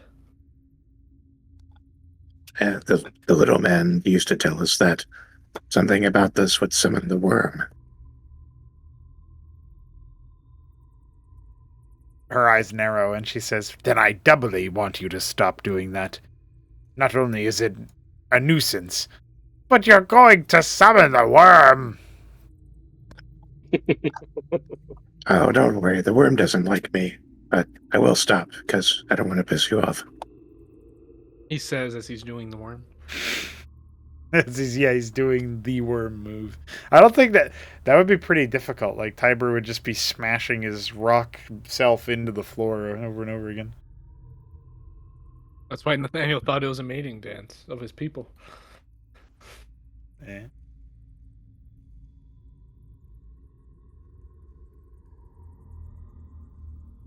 Well, Tiber, your performance check was not great, but you can give me a perception check. Maybe that would be better. Hey. As you cease your dancing, you can't help but notice that the little chamber pot vase thing over there seemed to have a little bit of movement to it while you were doing your moves. I'm going to walk up to it, but instead of opening it, I'm gonna use my the one end of my glaive to tap on the outside of it with the same rhythm as the dance.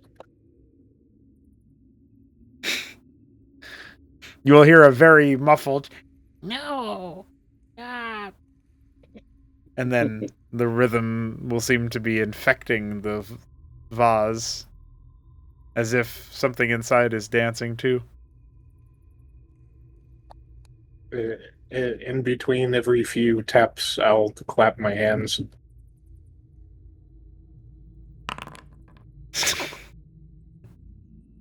The troll is looking at the rest of the party now, as if to say, why the fuck is he doing that? Tiber, is there any reason you're making music? I seem to be stirring one of the spirits of the dead. I did say that's what would happen if you danced. In fact, it's stirring in this pot right now.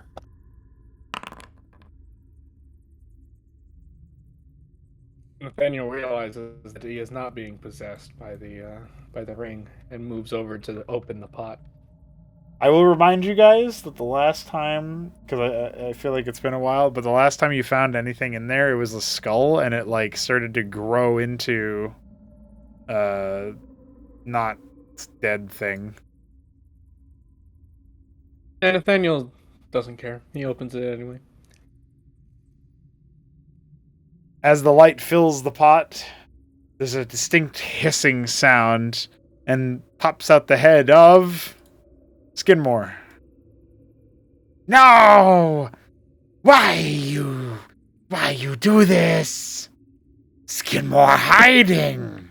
And the troll immediately bounds through a bunch of the pots, shattering them to pieces, sending ash flying everywhere, and grabs Skidmore in the process. I was so worried that you had spontaneously died!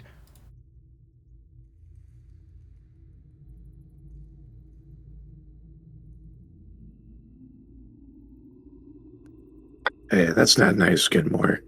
If you're gonna die, you should tell somebody. Considering we found him for you, my lady, would it be alright if we could take him as our guide once again to the other room? We're here to investigate the tombs, you see, and we require his local knowledge. We will return him to you upon our conclusion. Skidmore is being held in what looks like a very uncomfortable position, and the troll simply says, "After breakfast. It will be some hours." And then trudges through more of the pots, shattering more of them as she begins to walk past everybody. Well, that was a productive interaction. I wonder what's for breakfast. Quite fair, if I'm being honest. I expected battle. Wait, do we need that guy? I just wanted to verify that he wasn't being eaten by the troll.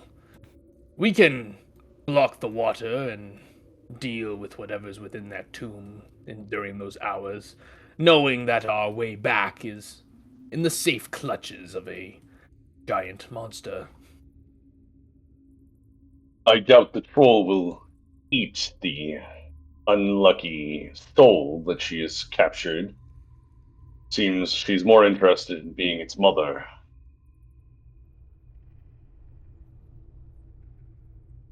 How disturbing, Point for the says hobgoblin's Leoza. intelligence.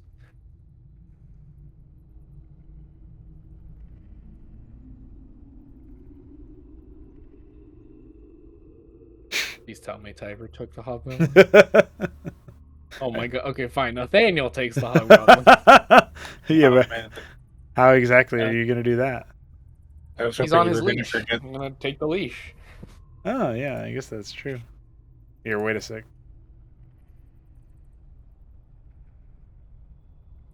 I would have preferred the big one.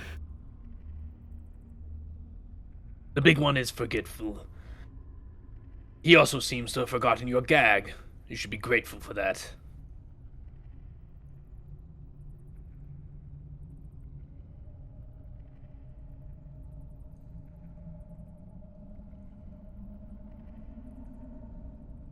Okay, Spider. Take us to the water. Is Tiber coming?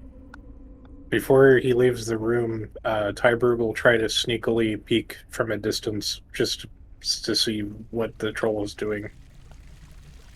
Making breakfast. The troll seems to be serving massive portions of food.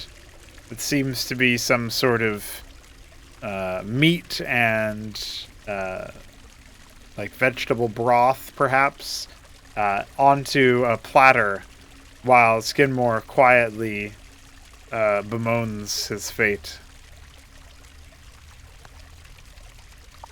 Oh no, 3 square meals a day under protection of a giant green woman. Does Tiber get the impression that the troll is force-feeding Skidmore all of the food? Yes, actually. That is pretty much what seems to be happening. Poor little guy. He's gonna have some meat on his bones after that. He's gonna eat almost as much as a Coxie. I really like the idea that that Skidmore is currently living a Coxie's dream, but a Coxie doesn't know it. The Coxie wants to find great paint ASAP.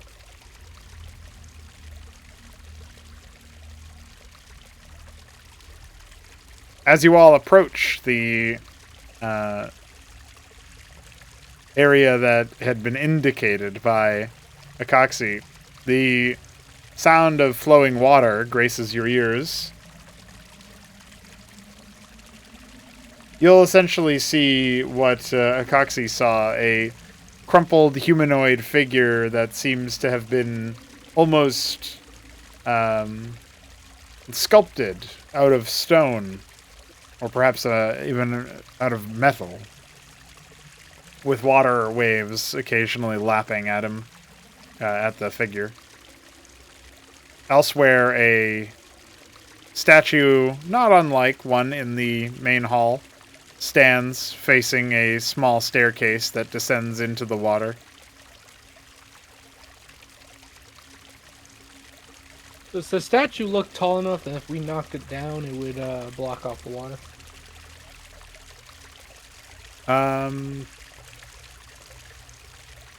It looks like if you were to pull it down, it would at least partially obscure parts of the water, but its shape is a bit too irregular to guarantee a watertight seal of any kind. It would help, but not be the only thing, presumably. Well, we could just build a dam out of rubble. Coxie will approach the edge of the water and say, just tell me where it's coming from. And if you look at him, you'll see that his hands are adorned with ice magic.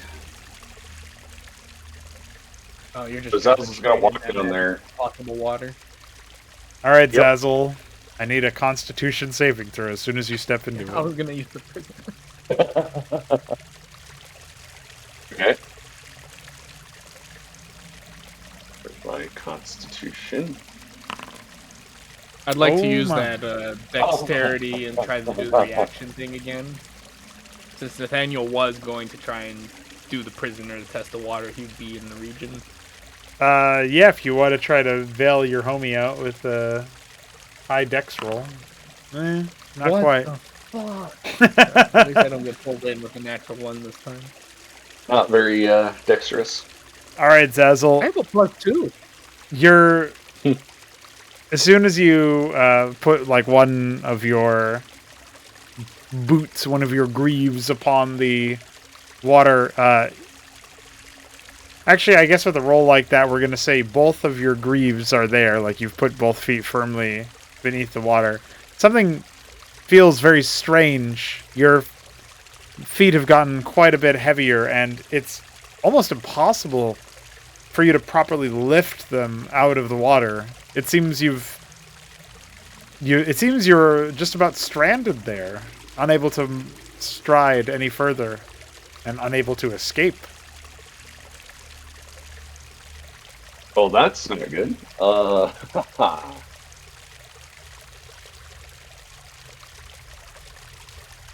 This is when you cry out for help.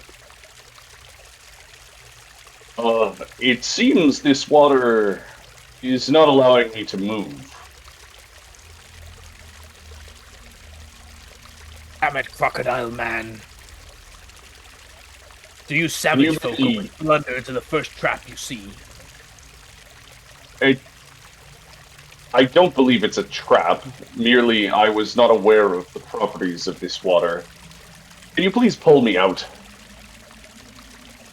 Nathaniel will try to pull him out without getting in the water. Okay. You can just give me an athletics check.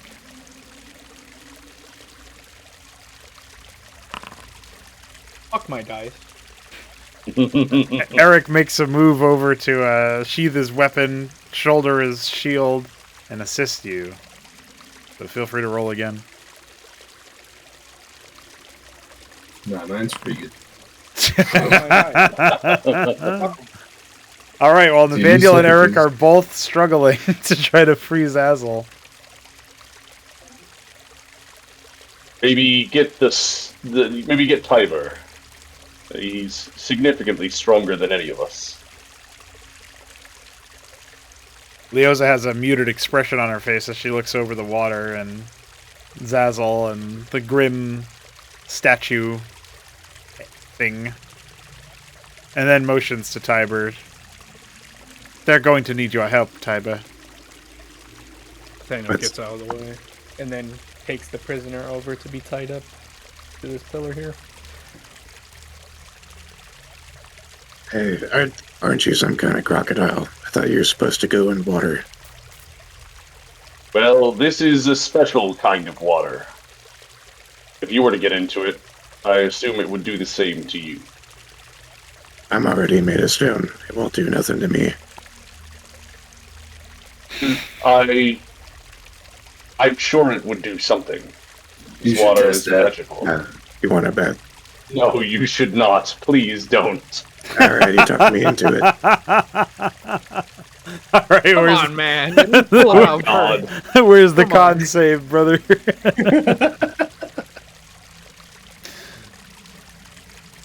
Oh my god. He passes by a hair. Oh my god. Tiber, you can feel the water attempting to pull you in and keep you there. Or maybe pull's the wrong word, but to weigh you down, to make your boots, your greaves, as heavy as some feel you are. For a moment, perhaps your bravado might have something to worry about. But you are able to, with some significant effort, free yourself from it and return to the stairs. The dry stairs. Alright, this water's kind of weird, I'll admit it, but it's still got nothing on me. And I grab him and try to pull him out. Alright, athletics check, please. It's a grapple check, so you can add your other bonus to it. So 21. Yeah. Alright. So, the rest of the party will watch as Tiber somewhat, with some significant effort, but still easier than the rest of the party, retrieves Zazzle and rips him from the water. There's a stripped layer from his boots that does he wear boots? What is Zazzle wearing? Zazzle? Yeah.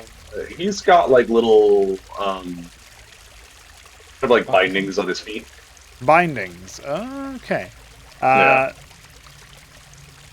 You'll feel a strange tearing as the bindings on your feet have shorn away a few of the layers, perhaps revealing your feet, depending on how many layers there were in the first place. Yeah, I would say probably partially. Yeah. So, clearly leaving behind part of the bindings that have been not so slowly turned into a bronze imprint, or something resembling bronze anyway. Well, that is peculiar. This water is quite dangerous, I think.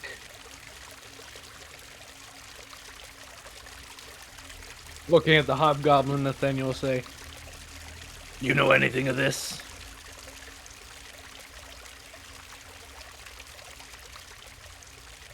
I do not, and Whoever that is in the water was there when we got here. You'll notice now, anybody looking into the water, that there are a few stones that appear to have been, perhaps rubble from the nearby collapsed pillars that have also been, turned bronze by the water. Coxie is just going to start trying to freeze it.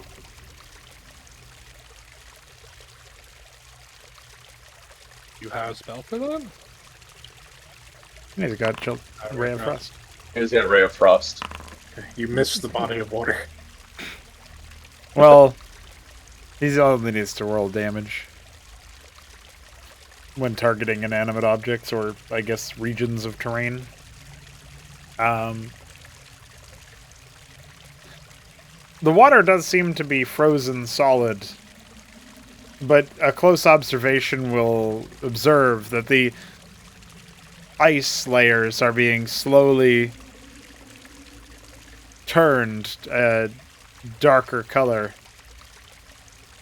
And then eventually it seems they melt into flowing water again. The whole process takes approximately 1 minute.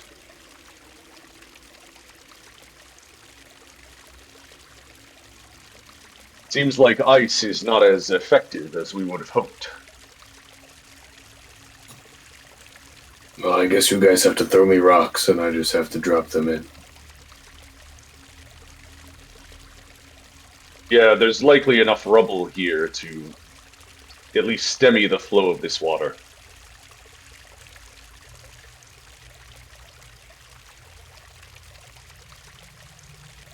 I'm kind of curious what would happen if I tried to pull this statue out of the water.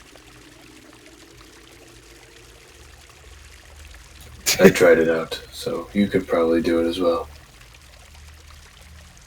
I would suggest not attempting that, as it would require wading into the water again, and while you were able to get out the first time, there is no guarantee that the longer you remain in the water, the more difficult it will be to get back out. Oh, we don't gotta go back in the water. Here, give me a hand for a second. I'm gonna take out my rope again, and I'm gonna ask Zazzle to assist me with tying a lasso. Sure. Zazzle will take the rope and I lasso around the end of it and hand it back to Tiber. Thanks. That work is kind of hard when you've got huge hands. Understandable. And then I will try to lasso the statue in the water.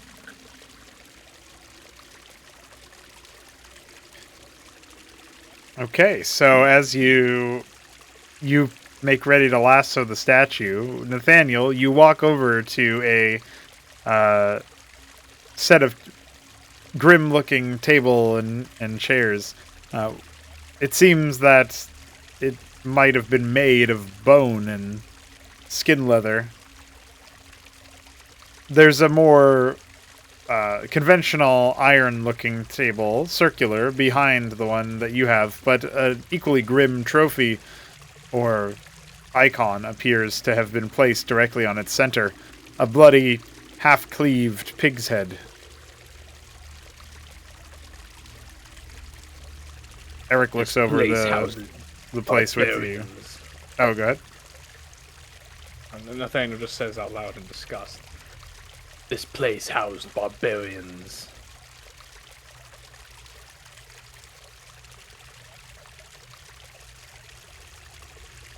Do I notice this giant skeleton too? Yeah, it's a chair made out of bones. There's another one over here. What the bones belong to? Not a human, but not something too much bigger. The other one seems to have been made of something far larger than a human. Perhaps more ogreish or something of the sort.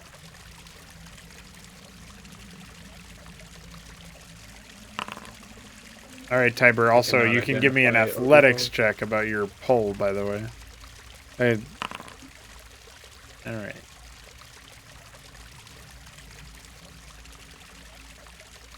Don't quite like this place, mutters Eric.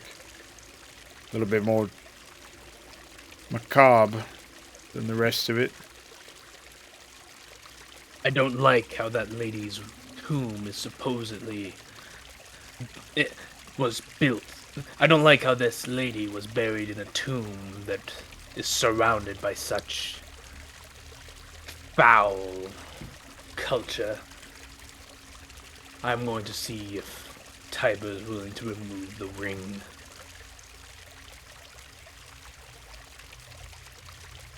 Well, as you return, you'll see that Tiber has just thrown a rope lasso in the direction of the bronze statue that it lies with lapped at the water, and it hooks on to part of the arm, like maybe in the crook of the arm that is not thoroughly encompassed by water. And as Tiber starts to pull, there's a whole lot of nothing at first, and then a sudden sort of strange combination, a sound of both falling, crumbling rock and a sickening cracking of bone as the arm itself is pulled straight off of the statue. The water is temporarily stained red as blood begins to flow from the wound, only to be thoroughly flushed and quieted in bronze. So it seems this bronzing is only across the surface.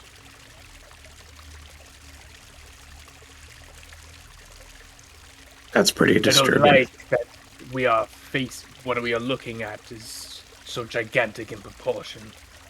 If that was a corpse, I shudder to think of the monstrous titans we'll face within that chamber.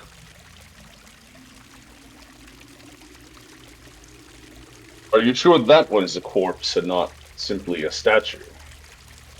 Oh, It's not wait. actually he wasn't beneath the pulling- water. He wasn't pulling on this, he was pulling on this? Yeah. Oh, okay, Forget okay, that yeah. whole line then. I thought, like, Tiber had, was pulling on this and the arm came off. No, it's the one under the water. Alright. Which, I mean, might be 10 feet tall, which is pretty big, but certainly a lot smaller than the statue.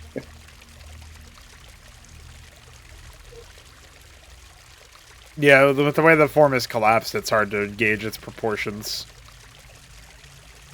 And also the way that it's been, like, immobilized in bronze. Right.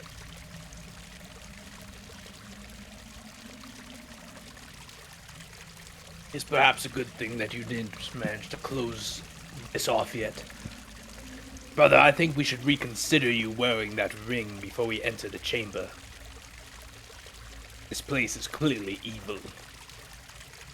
And while that spirit may put forth kind words, she nonetheless has resided here among this taint for some time. Let us investigate independently before deciding whether she is a safe burden to bear. I'm going to need to get a second opinion on this. Hold on. And then, similar to earlier, you're going to see my facial expression get very serious, and I'm just going to be glaring at you, Nathaniel, the way I glared at the door. And as I visualize you in my mind, I will think to the ghost. My friend seems to think that you and I shouldn't be together anymore. What do you think about that? I swore a pact to you and you alone. Do you think we should part ways before our quest is complete? Absolutely not. I just wanted to make sure my feelings were justified. It is your choice.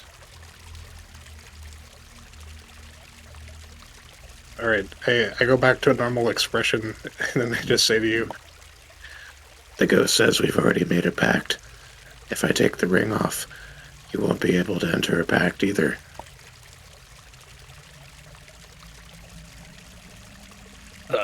You do realize that your mortal soul could be in danger. Whatever pact you've made with this being, it is not worth the risk. How do you know?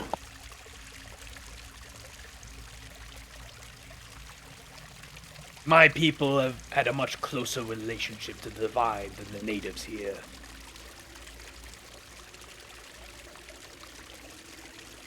Go on. I know because it's my business to know, brother. Is that not enough? That wasn't very convincing, man. However, it is very important that you explain the nature of this pact you made with this spirit. I'm gonna help break the curse so that her soul can be set free. And that's it. Yeah, pretty much. Hmm. In the meantime, I got a cool ghost lady talking in my head.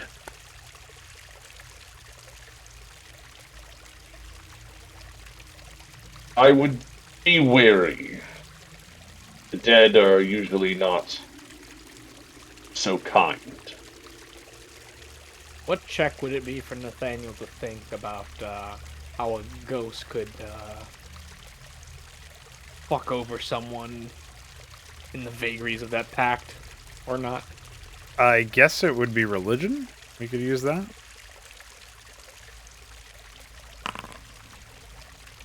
Fuck my dice. What exactly are you trying to ascertain with this check, though?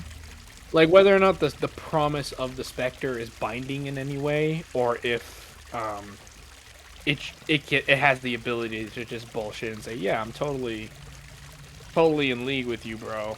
Or whether or not spirits, when they actually say that, have a sort of metaphysical obligation. If the spirit was honorable in life, it generally is honorable in death, but you'd have to know more information about it for you to be confident in its honorability. Ask your lady this. What exactly was her station in this macabre place? Why was she buried here with... Why among such horrors?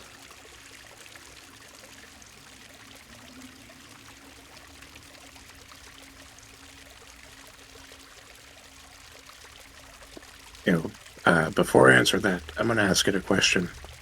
and then I'll think to myself, If I put my hand on his shoulder, can he talk to you through me? There's like a noticeable sigh.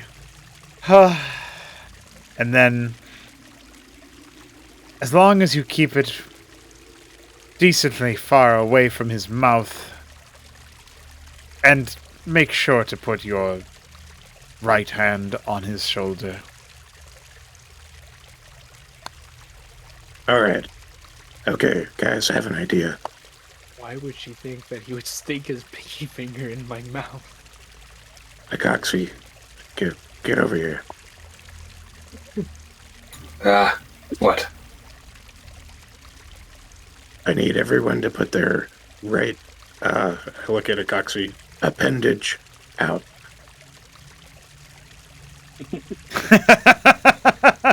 I know what's happening.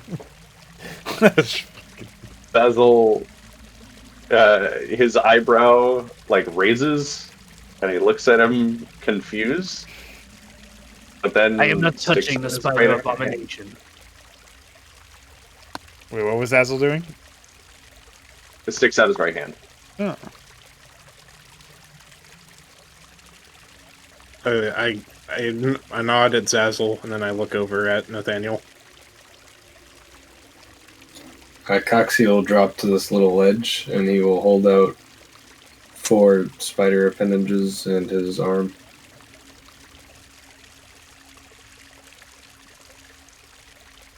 You wanted this, Nathaniel Nathaniel. looks at the. Go ahead. You wanted this, Nathaniel. Don't back out now. I wanted you to ask her a question. I didn't want to lock arms with the great devourer of the dark. Hey, no excuses.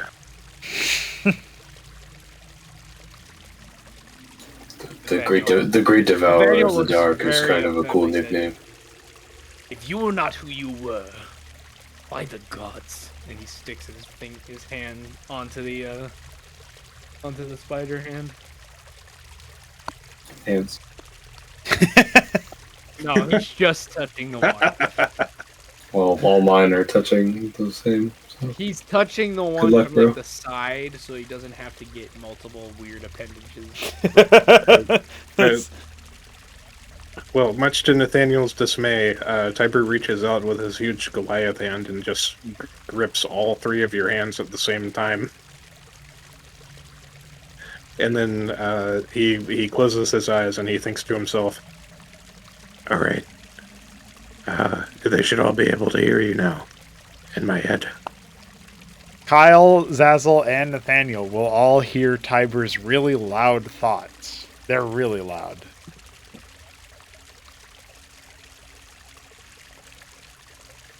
What would be I guess it would be Constitution.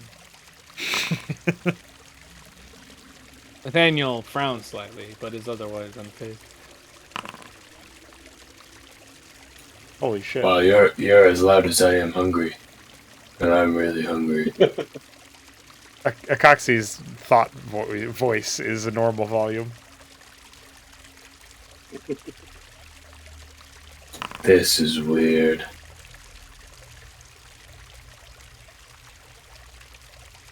Do his thoughts feel gross?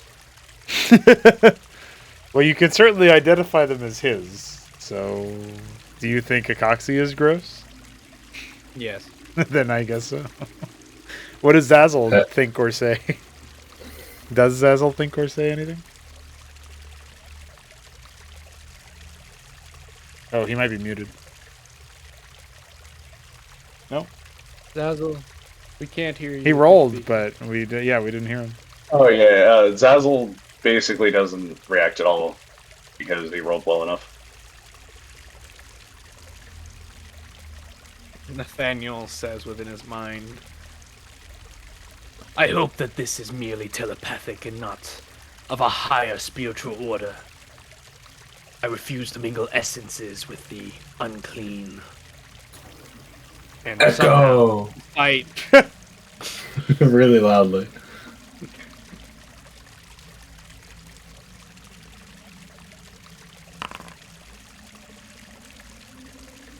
Thrown off by the echo, Nathaniel says within his mind, Can you put an end to this already, witch? I am tired of... I am already against this.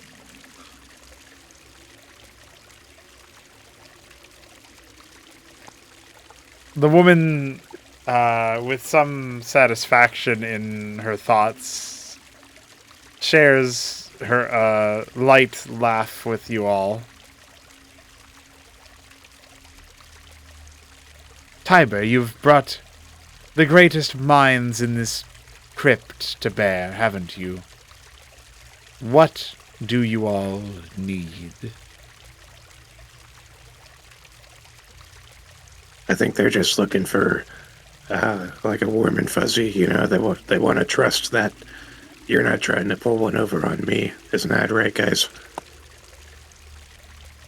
We are reasonably concerned about Tiber having a spirit linger in his mind. I'm not concerned. Tiber is very tall. I don't know how you'd be able to pull anything over him. It is a turn of phrase, one you would not understand, Spider. I feel like that a lot lately. Explanation of the horrors that surround your tomb, and whether or not your people are responsible.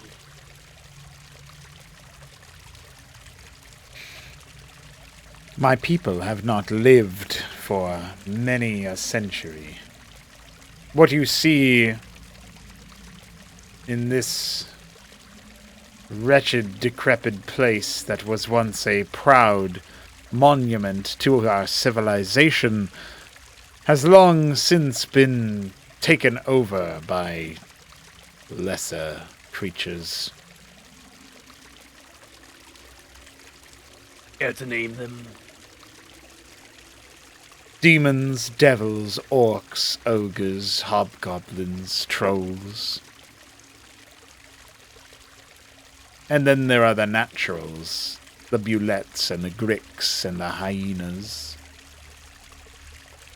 The beasts that occasionally find their way deep into the surface, or the beasts that belong below the surface. Yeah, I'm not a lesser creature. Are you of Sylvan blood? Formerly or otherwise? It is more accurate to say that those of Sylvan blood trace their lineage to me.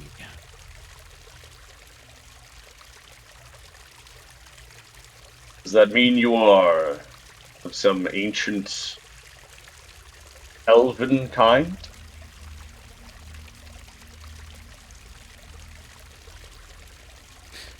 She gives you a general affirmation, but no concrete thought, as if she just nodded in your mind. That is quite interesting. I would not have expected the ancestors of the elves to have been from the underground. How do we get through the door? Tiber, did you not tell them? Block the water. Tell We them already know. He's just being silly. No, He I mean only like, thinks of what he can devour next. like, what's the plan? Like, do you have a plan, this old ghost lady? Well, you aren't on the right level to cut the water.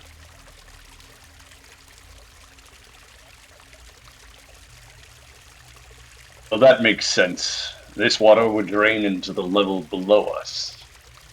That means we must find a way to the level above. But how is the water getting here? Probably from the level above us. Yes, you can see the drain. Why not just block the drain? Because that drain doesn't feed into the other room, it feeds to the room below us. Oh. And below is an excellent place to go. And why would that be?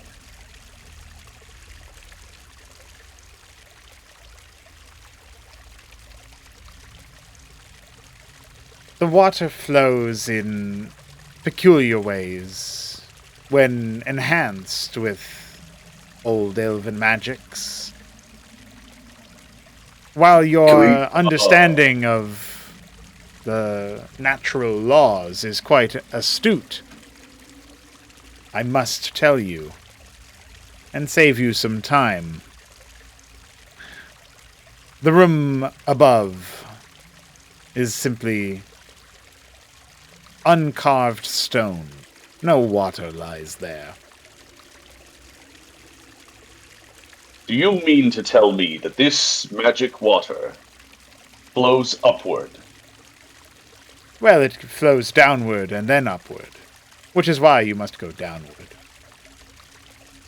Does that mean we can go through the big hole? Confused by that, Crocodile Man. Wait, what did Nathaniel say? It turns men to bronze, and you're confused by its flow, Crocodile Man. Well, I am familiar with substances that transform things. I am not familiar with any water that flows upward. I have seen wizards levitate. I do not see why water would be any different. This is true, but this is also water that has remained here for centuries without anyone's involvement. Yeah, Nathaniel, God. It's pretty obvious that the water's crawling up the wall. You have a very interesting mind, Spider. This ghost lady, does this mean that we can go down the big hole that was left by Bonemore? It would appear to be the quickest way to where you need to go. If blocking the water is your goal. Coxie What's will... in the doors behind hearing this, Coxie will rip all of his hands out of the pile and yell, "We get to go down the big hole, guys!" and skitter back up the wall and start flying over to the hole. As you do so, you'll notice that Leoza was in the middle of approaching, and I suppose the rest of you will have your sort of connection temporarily halted, and like from your guys' perspective, Leoza will have just like almost teleported there because the last you saw, she was further away, and she'll say, "Oh, excellent! I have your attention. We can go down the hole at a later time." But you may want to tell Eric to not slice the neck of the hobgoblin. He seems rather upset. What? Why would he be upset? Eric's got a very strained expression upon his face. His helmet has been taken off, and he's got a blade at the neck of the hobgoblin, whose eyes are wide, but hasn't seemingly said anything yet. And then as you all approach, Eric turns to you all and says, "He's been whispering. I hear him." Eric, if you should do it. He deserves to die and be eaten. Hold off, Eric. Holy shit!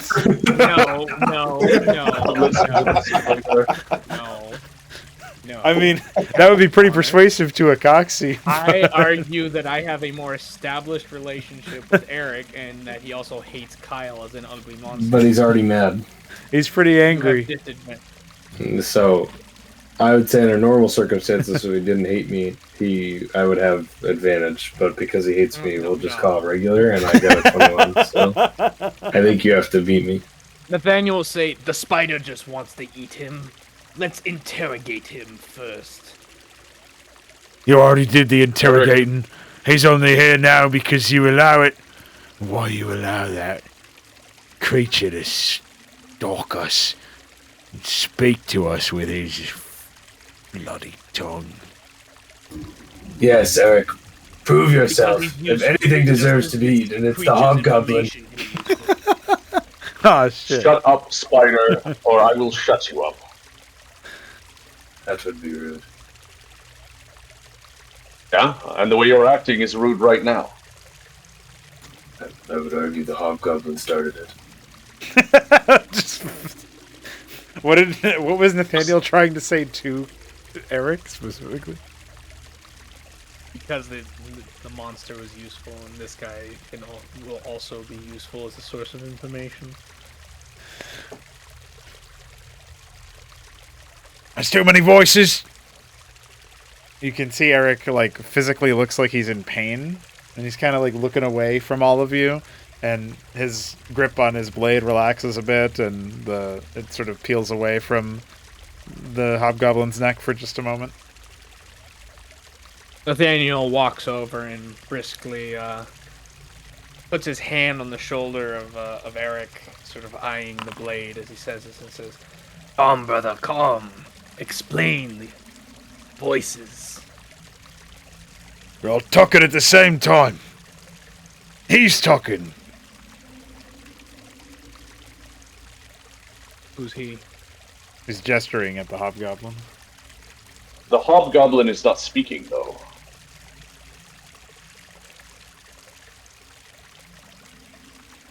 I mean, to be sure, I could eat him. If I hear another Please word about eating stop. him, I will just kill you and throw your body into the bronze river so that none of your misbegotten kind can finish the corpse. I feel like you would struggle to kill me. Also, eating an Arask would be bad. Doesn't taste good. But so the story goes. Eric, are you sure you're not hearing something else? Who else would it be? You were all over there. And it You're sounded hearing just many like voices. And last I checked, hobgoblins have only one voice.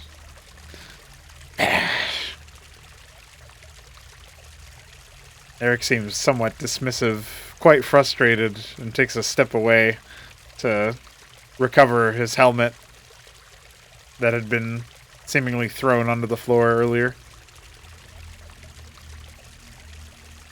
Nathaniel, I think what is happening with Eric may have to do with spirits or demons rather than the hobgoblin.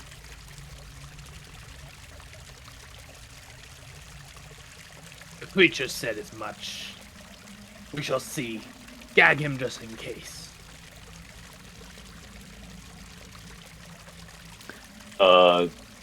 Zazzle will gag the hobgoblin.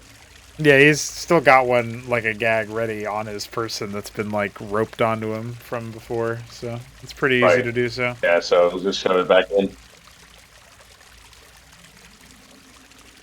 There's almost like an eye roll from the hobgoblin as this occurs, as if, like, he can't believe this is happening, but he says nothing, and then he can't say anything anyway.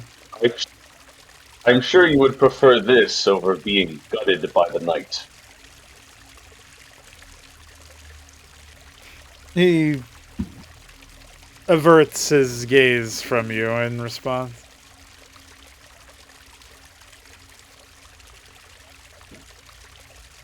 Regardless, this is concerning, especially when Tiber is already, well, interacting with a spirit.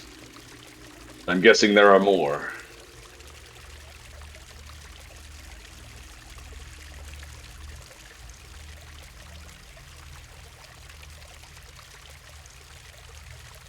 Nathaniel's just looking at Eric, see if he's settled down a bit. Yeah, he seems to be a bit more calm. Leoza takes a few steps forward. Now that he's in better health, where are we going exactly? Acoxy said something about a hole. Oh, so the spirit informed us that this water flows down below us and then back up into the tomb, and has suggested that we go down to the other room, and somehow that will allow us some better advantage into stemming its flow.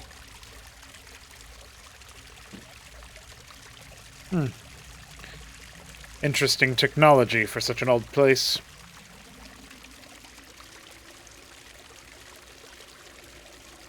Well, the spirit claims to be the ancestor of all sylvan kind.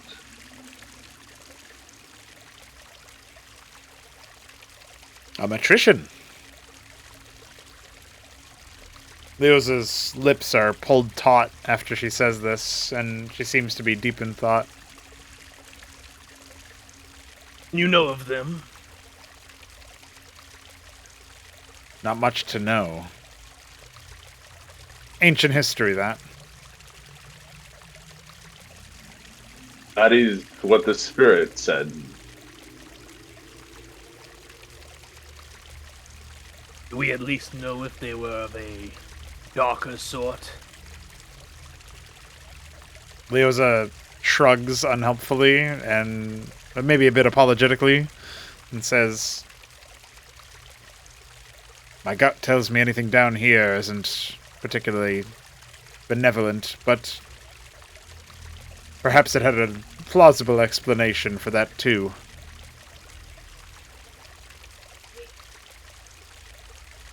It's plain that all Regardless. of the disgusting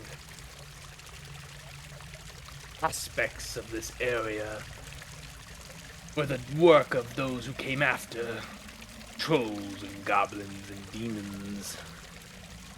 We shall see how true that is, I think, as we delve deeper. Well, certainly at least some of it is from the later denizens of this area.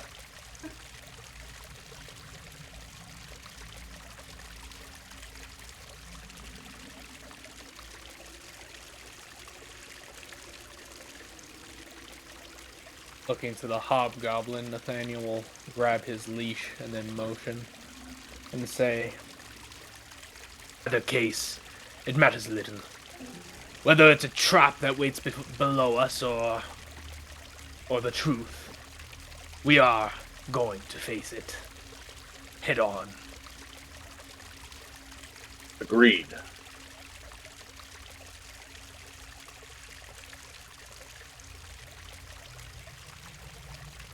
You reckon it's time then, Tiber? He's off.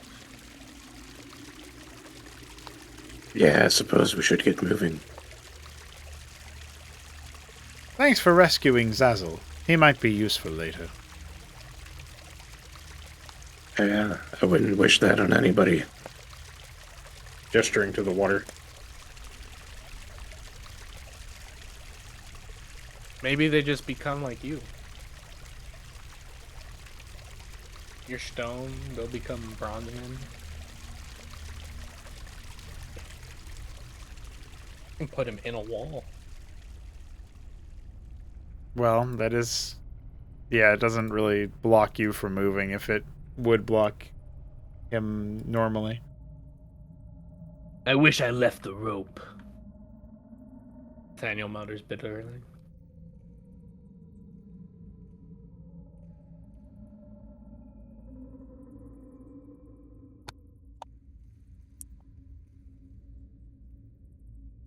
Looking to Tiber's back, Nathaniel will say, You think you can carry him down while climbing? Maybe if we strapped him to your shoulders? Glancing over, is it how is the entrance into the pit? Is it like rock climbing down a wall, or? Yeah, it would be like that, and it's for 30 feet, so quite a drop if you miss a footfall or a handfall, a handhold. All right, I'm gonna reclaim some of the rope that I used to make the leash, and I'm going to add it to the lasso, and I'm going to use I think I start with 50 feet of rope, so I'll tie the lasso around the hobgoblin's waist, and then I will gesture towards the pit and say, We'll just lower him down like a big piece of stone.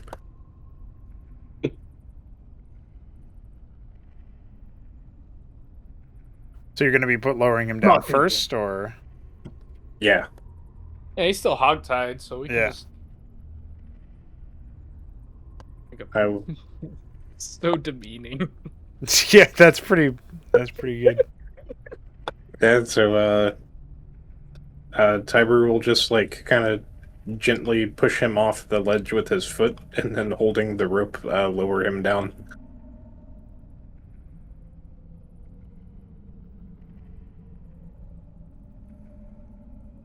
All right. Well, as the is the hobgoblin still gagged for this, by the way? Yeah. Even okay. Oh wait, we need to tell Skidmore where we're going. Right now, the I hobgoblin's don't being think so. lowered down by Tiber, and as he gets maybe 20 feet down the 30-foot drop, he suddenly starts to thrash a little bit more. A lot bit more, actually. Can't I just There's see down there? something there. Well, there's like a 30 feet of like wall before it opens up, or 20 feet of wall, if you will. So trying to see down there is sort of like if you're trying to see the contents of a shelf, but you were above it, so the shelf ceiling, if you will, the top of it, obscured the whatever was on it. I see. So I can crawl down a little bit and then look through. You'd basically have to crawl down to the ledge and try to, even then, like, so like even where your party members are standing right now, they can't really see down there per se. There's just, it's like a lot of wall. But There's that's like what I a, mean. I can yeah. crawl down the Call him hole up, a little Tyler. bit. Let's see what he saw. Oh, man, I just finished lowering him. Now I gotta bring him back. Think of it like an unwilling and extremely... No, never mind. All right, Think of whatever. him like an extra set of eyes that you have to work really hard to use. Yeah, it's like going fishing if I put my eyeballs on the hook. Yes. I hate fishing. I was never good at it. as the hobgoblin is slowly pulled up, Akaxi, you do get the sense that you probably could just plop down and see what's there to see. Akaxi's gonna do that a little more DPS carefully. with no health. Akaxi's gonna do it a little more carefully and with thought, and then just lowering himself 20 feet down. So you're lowering yourself into the hole, but not all the way down to the ground? Yeah. Okay. All right.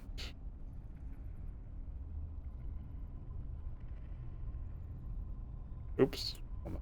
I'm gonna move you down here. There you go. Oh. Keep it. Oh. Oh. I bet he sees bone more. No. So Was there an we'll say argument? that as Akaxi is lowering himself down and gets his bearings to see what's going on, is also around the time that the hobgoblin is returned. So is his mouth going to be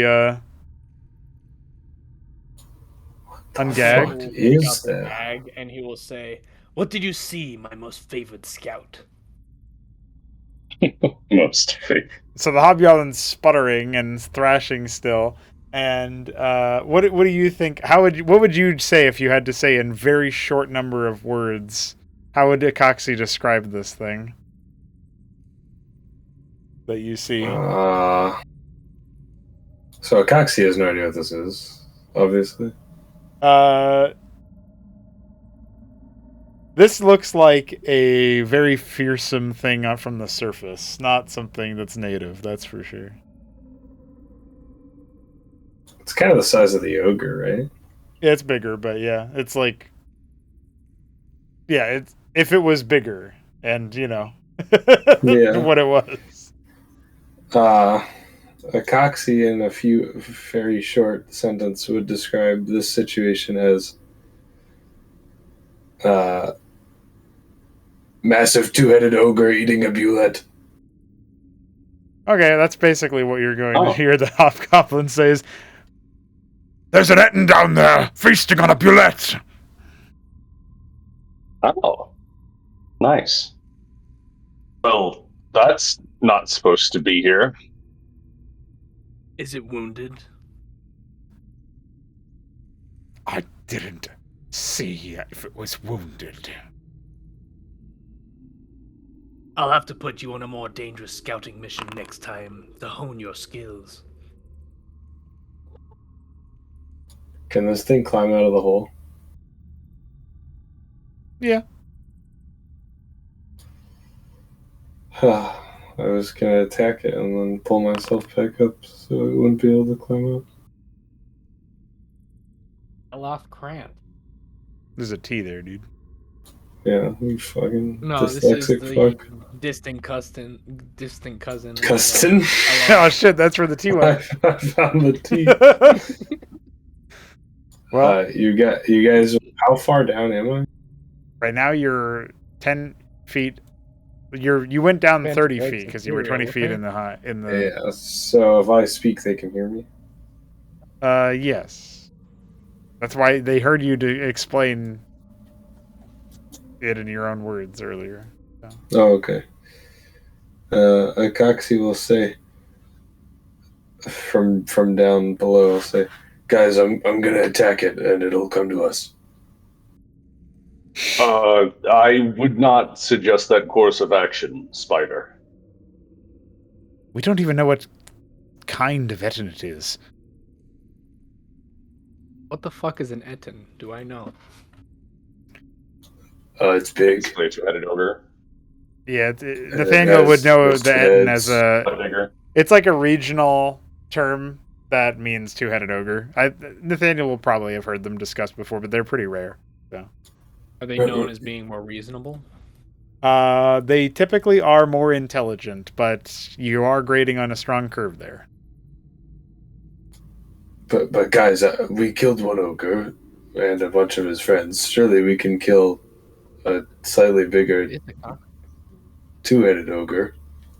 I'm trying to decide no if friends. Tiber would have any bond or respect for Ettins, considering they're so big, but can also be much smarter than the typical ogre. My question is, have I ever even seen one before? Seen one? No, but heard of them and know like kind of what they are? Yes. I don't think anybody in the party has necessarily seen one before. Probably nobody. 0 people, including NPCs. Maybe the hobgoblin has, but I'm not counting him as part of the party. So do they have a reputation of only being concerned about like what they're going to eat or pillage? No, like there's in the way that there's not that much ogre culture, there is Etten culture, if that makes sense. Like they're much closer to like giant than ogre, if that makes sense. Even though they're more of a ogre breed. Like giants have like actual culture and civilization and structures and stuff, and like ogres usually are just like king of the king when it comes to orcs or waste warriors or something like that. So that's how I would describe them. I speak the language of the Titan folk. Allow me at least. Honor demands that I at least try and reason with the thing. They are not all so primitive as an ogre. Let's tie up the hobgoblin quickly. You can all take ambush positions around the pit, and I shall shout down to draw its attention.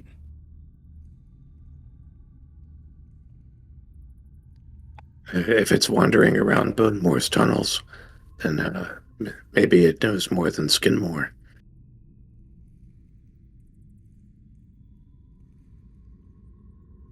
Indeed. How does that Bulette look? It's fucking dead. So like meat on bone wise? Oh, he seems to have only recently begun feasting on it. Guys, please, if we could just distract the thing, I can eat the Bulette and finally not be hungry for a little while. You already ate the ogre. What makes you think the Bulette will feed you more than the ogre? Right, but think about it. If we kill the Etten too, I could eat that. And I'll be definitely not hungry for like maybe 2 hours. If the Etten is spared as a result of my actions, I personally swear that I will allow you to have the entirety of the next ogre we slaughter. Without any resistance. I don't know if I believe you, but I've never had Bulette before and it sounds yummy, so I will also find you a Bulette at some point in your lifetime. I swear on the high gods and the might of my house. That means less than you think it does because I live forever. So like which part of my lifetime?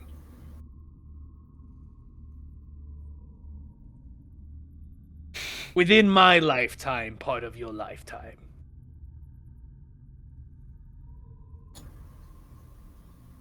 But, like, what if you die tomorrow?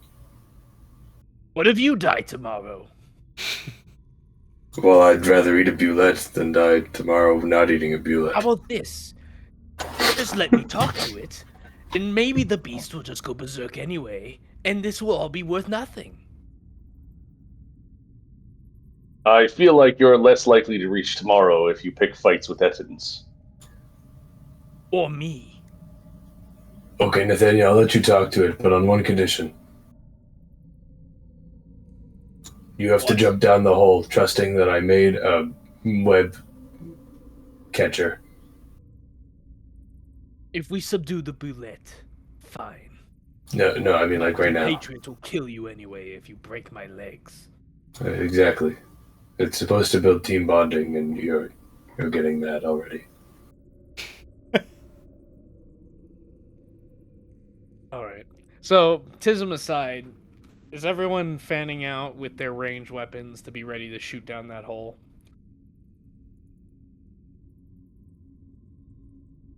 You can't say that. I'm What, planning shoot down the on... hole? Like, that's not even a euphemism. Come on, man. What's my part of this plan? I attack this guy to get You're the gonna cover? come up here, and then you're gonna get in ambush position just in case negotiations go south. Oh, right, you wanted to talk to it first. That's much... Yeah, he's gonna get on a rock and he's gonna shout down in giant. on my Beulah. Alright, Coxie will raise himself out of the hole back to the ceiling.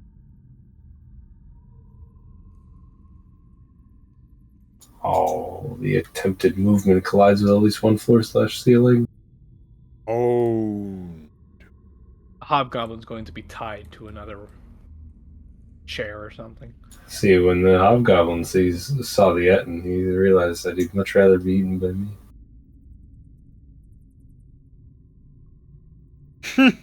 Yeah, I get that's probably correct. So what, you're trying to come back up? Is that what you said? Yeah, that's what I was told to do Okay. by our not fearless leader. Yeah. I am pulling the goblin back up. Okay. Daniel's And- gonna get on this rock to look down into the pit. Okay. And are you jumping Then, down as Akaxi requested, or is that decided against? No. Okay. Nathaniel said if negotiations go fine, he'll do it. He's gonna shout into the hole to draw the thing's attention. He's gonna shout really loud. But only once everyone's in ambush position Okay. around the pit. Oh, I will hold in action with my longbow. Oops, that's not the right one. All right. Is Zazzle also holding an action with something? Zazzle doesn't have a whole lot of options. I mean, he could hit something with a staff. Yeah, he doesn't have a You ranged don't have weapon. a ranged weapon? So. No. he does Nathaniel will not. hand Zazzle 3 javelins. Or 2 javelins and a dagger. No, 2 javelins. Yeah, just 2 javelins, because I need the javelin just in case I need to initiate another weapon. All right, there you go. I gave them to you, Zazzle. Okay, then I guess Zazzle will like move away, kind of position himself. Okay.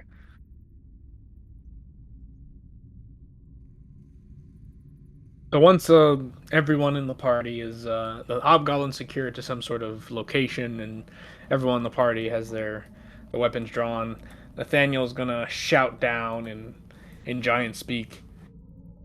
Hail, spawn of Titan! I come to parley with you. Low, slow, like just sundering of the earth, thudding, shaking, quaking, like what happens when Tiber dances. As the creature comes into view.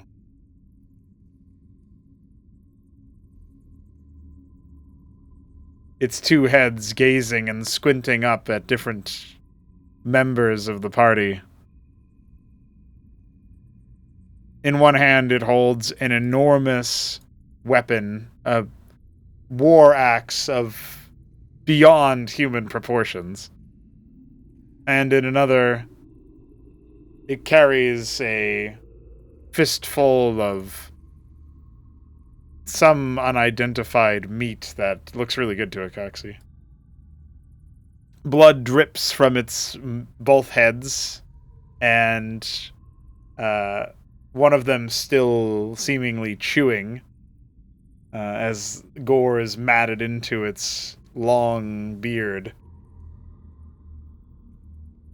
Looks up at you, and at you specifically, the one that's still chewing, Nathaniel, looks up at you.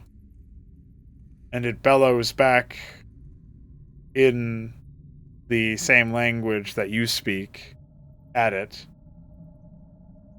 What is your business here?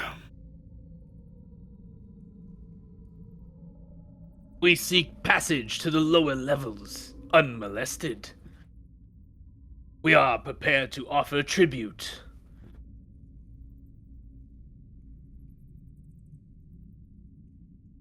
You hear a faint Tribute. but then the one that was chewing finishes its bite and says, And what is your tribute?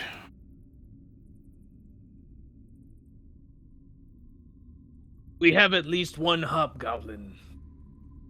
Although I would be loath to miss him, we are also carry a great deal of gold.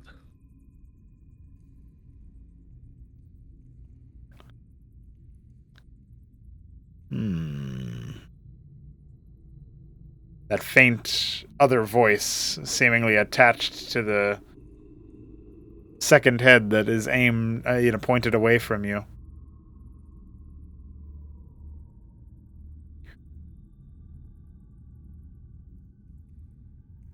You can present your tribute when you come down. We're not done eating.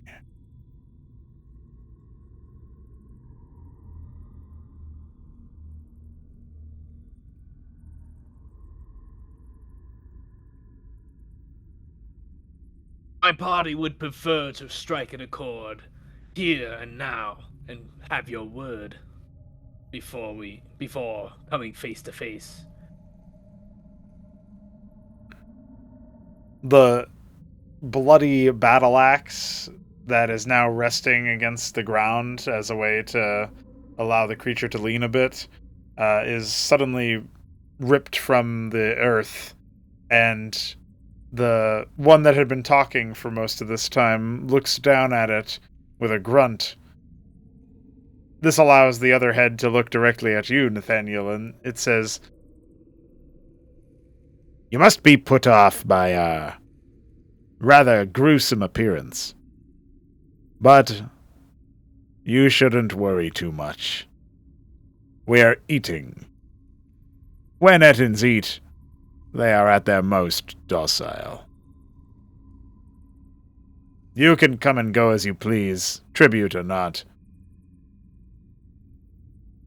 We're not here to quarrel, just to hunt.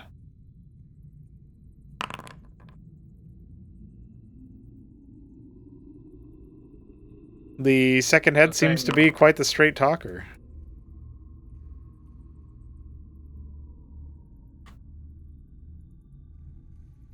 Hmm.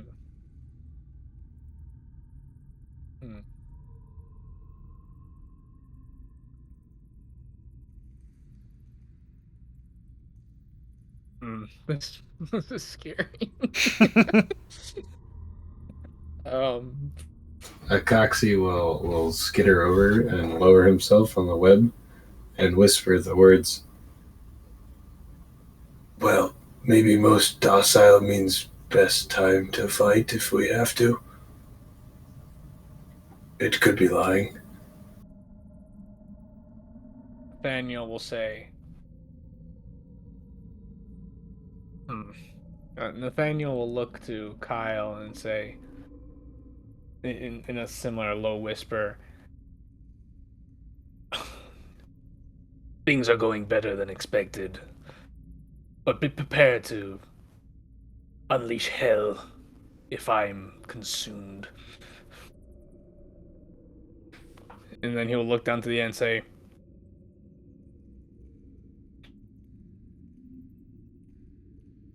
So be it. We seek quarrel neither. I shall venture down. Once you return to your meal, I shall venture down and offer payment nonetheless. My party is prepared to avenge me should you prove an oathbreaker. They are fearsome, despite their smaller stature. At this, and remember that the rest of the party can't. Well, by the way, when Akaxi said that most docile thing, that's actually a sequence break. They're speaking in giant, so Akaxi doesn't know. Oh, shit. Oh, so that's I didn't totally know thrown that. aside, but I say that last part anyway. okay. But yeah, well, your speech to the Etten made sense anyway. I think. Yeah. At this comment, even though you said they are fearsome despite their smaller stature, the Etten starts to move forward with some determination. So you guys decide what to do about that, given that Nathaniel and this thing have been speaking cordially, but in a language neither of you understand. None of you understand. Well, sounds like a good bet. with the Etten moving forward, Coxie is going to visibly start summoning that ray of frost a little more aggressively.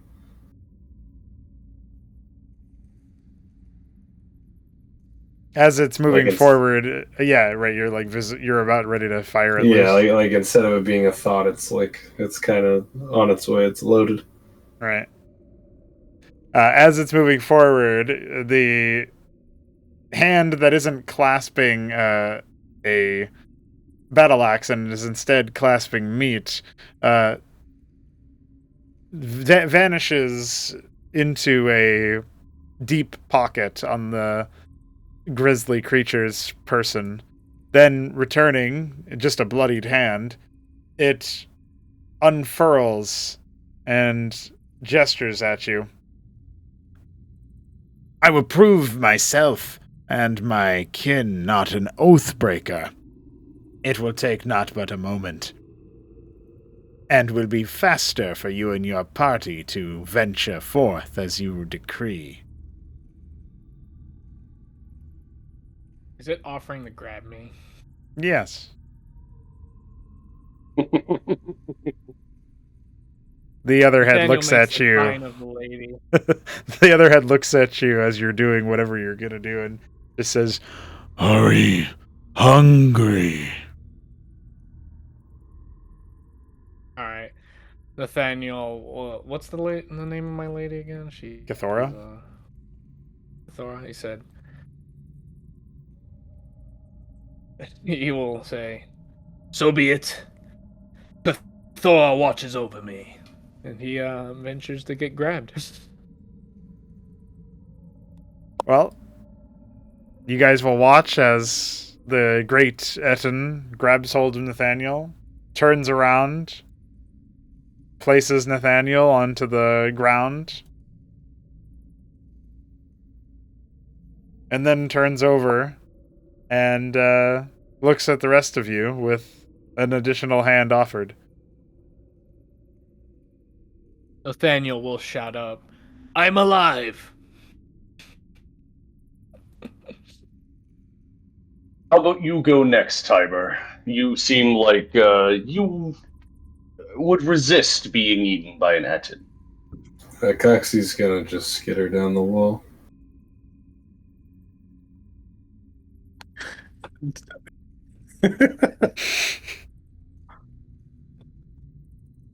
Sorry, that really got me there for a second. The skittering. No, it just. Hold on.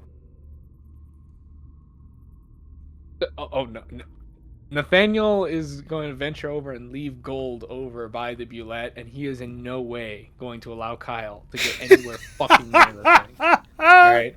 He has his swords drawn. He is ready, okay, to fuck up this spider. As Okay? Akaxi He will have a lowers, party fight. as Akaxi skitters down, you're gonna have the hungry head that is looking like directly at him because of the way that the creature is facing the rest of the party, and it's gonna say,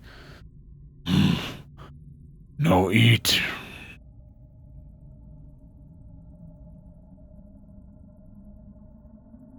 so there you go. That's the creature's idea of communication. All right. So here's the question.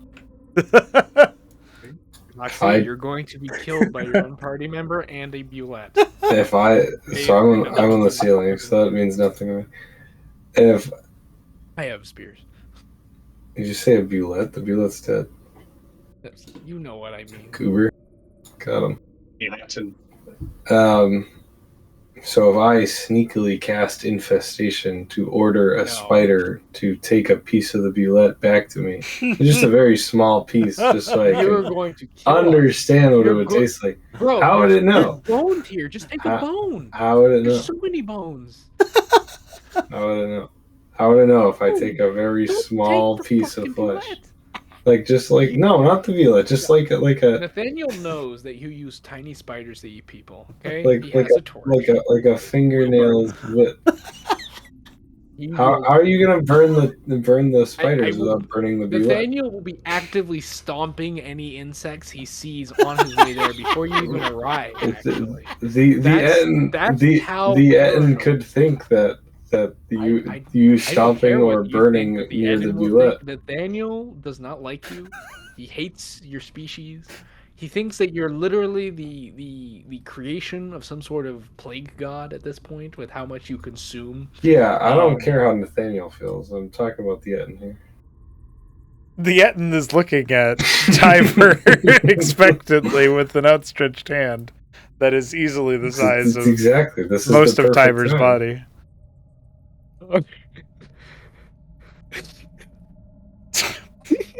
This is free.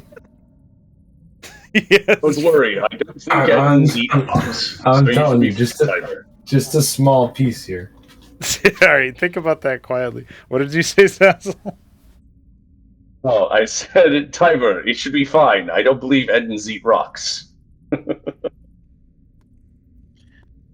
You did hear Nathaniel shout that he's alive, by the way.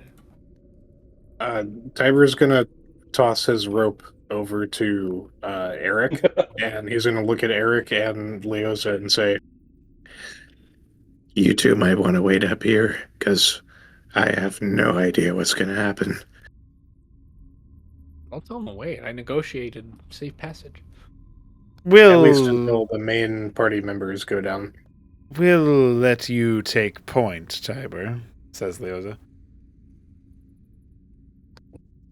If this goes poorly, I'm going to punch you, Zazzle.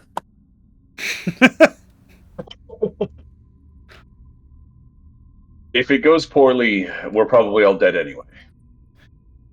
With unnatural grace, it feels like, something that doesn't quite befit a creature of this size, it grabs hold of Tiber and effortlessly turns round to deposit him upon the low ground. Then turns to face you, Zazzle. Oh, I guess it's my turn. Tiber, come here. Settle Zazzle something for walks me. up. Sorry, I should have typed that. I That was told more you. important.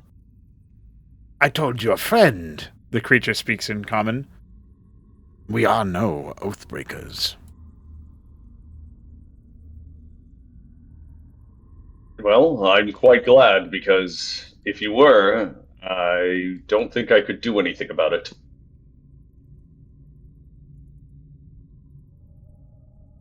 There. Everyone who wants to be down here is. So it would seem. I'm just starving.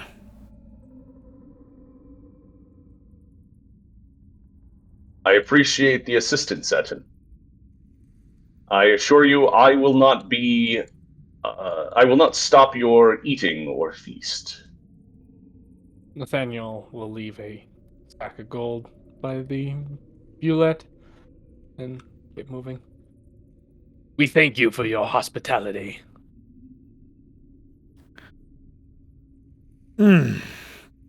Mind the bones. And what do you guys think? Is this good cliffhanger territory right here? Now that you're down in the lower level, surrounded by This is fucking a horror bones. scene. Yeah, how do you feel about that? There's a lot of bones over here. He has quite the appetite. He eats almost as much as Oxy does. Oh shit! He's really trying to Sounds like- investigate, perceive. Is there a chance I can find a small spider on this wall here? What are you trying to do with the small spider? Trying to ask it to go onto that Bulette. Why do you want to kill us? No, You know- the Etten won't actually think it's me. I'm not casting anything. I'm just looking for a small spider. Okay, you know what I'll say? I'll say next session. Remind me to Hell yeah! do a thing about that. How about that? Does that work? All right, that sounds good to me. That's pretty. Yeah, Okay, I'm gonna subtract 50 gold from my pros. that's pretty good. 50 gold to not get eaten by an Etten. Yeah. And who knows? Why do I have It's this? good to be on speaking terms. Oh, with I just giant never creatures. removed it from your inventory after it was given to Cyber. I got rid of it. Okay. Well, lads, I hope this session was exactly what you've been missing for the past 2 weeks. I'm gonna get that. Pretty good. Do that. It was nice to be back to D&D. Hell yeah, brother. It was not. I thought you guys would get down here a bit sooner, but also, I can't say I'm unhappy about the choices that were made. It's pretty. You thought we were gonna kill this thing. I don't think in a million years you thought we would have tried to talk to it. I did think combat would be reached this session, but I didn't know exactly what form it would take. Also, Oh, I Lord. didn't want to delay figuring out what was here, but there is a door we did not explore in the last room. Yeah. There's the doors by where we found the ring. There's further down the hall, and there's also, that door there where we also were. Yeah, by the pigs. All right, boys. Hell of a session. I'm quite tired, so I'm gonna call it. Yeah, same. GG's. Nice. Thanks for hanging out. Hobies. And, yeah. Okay.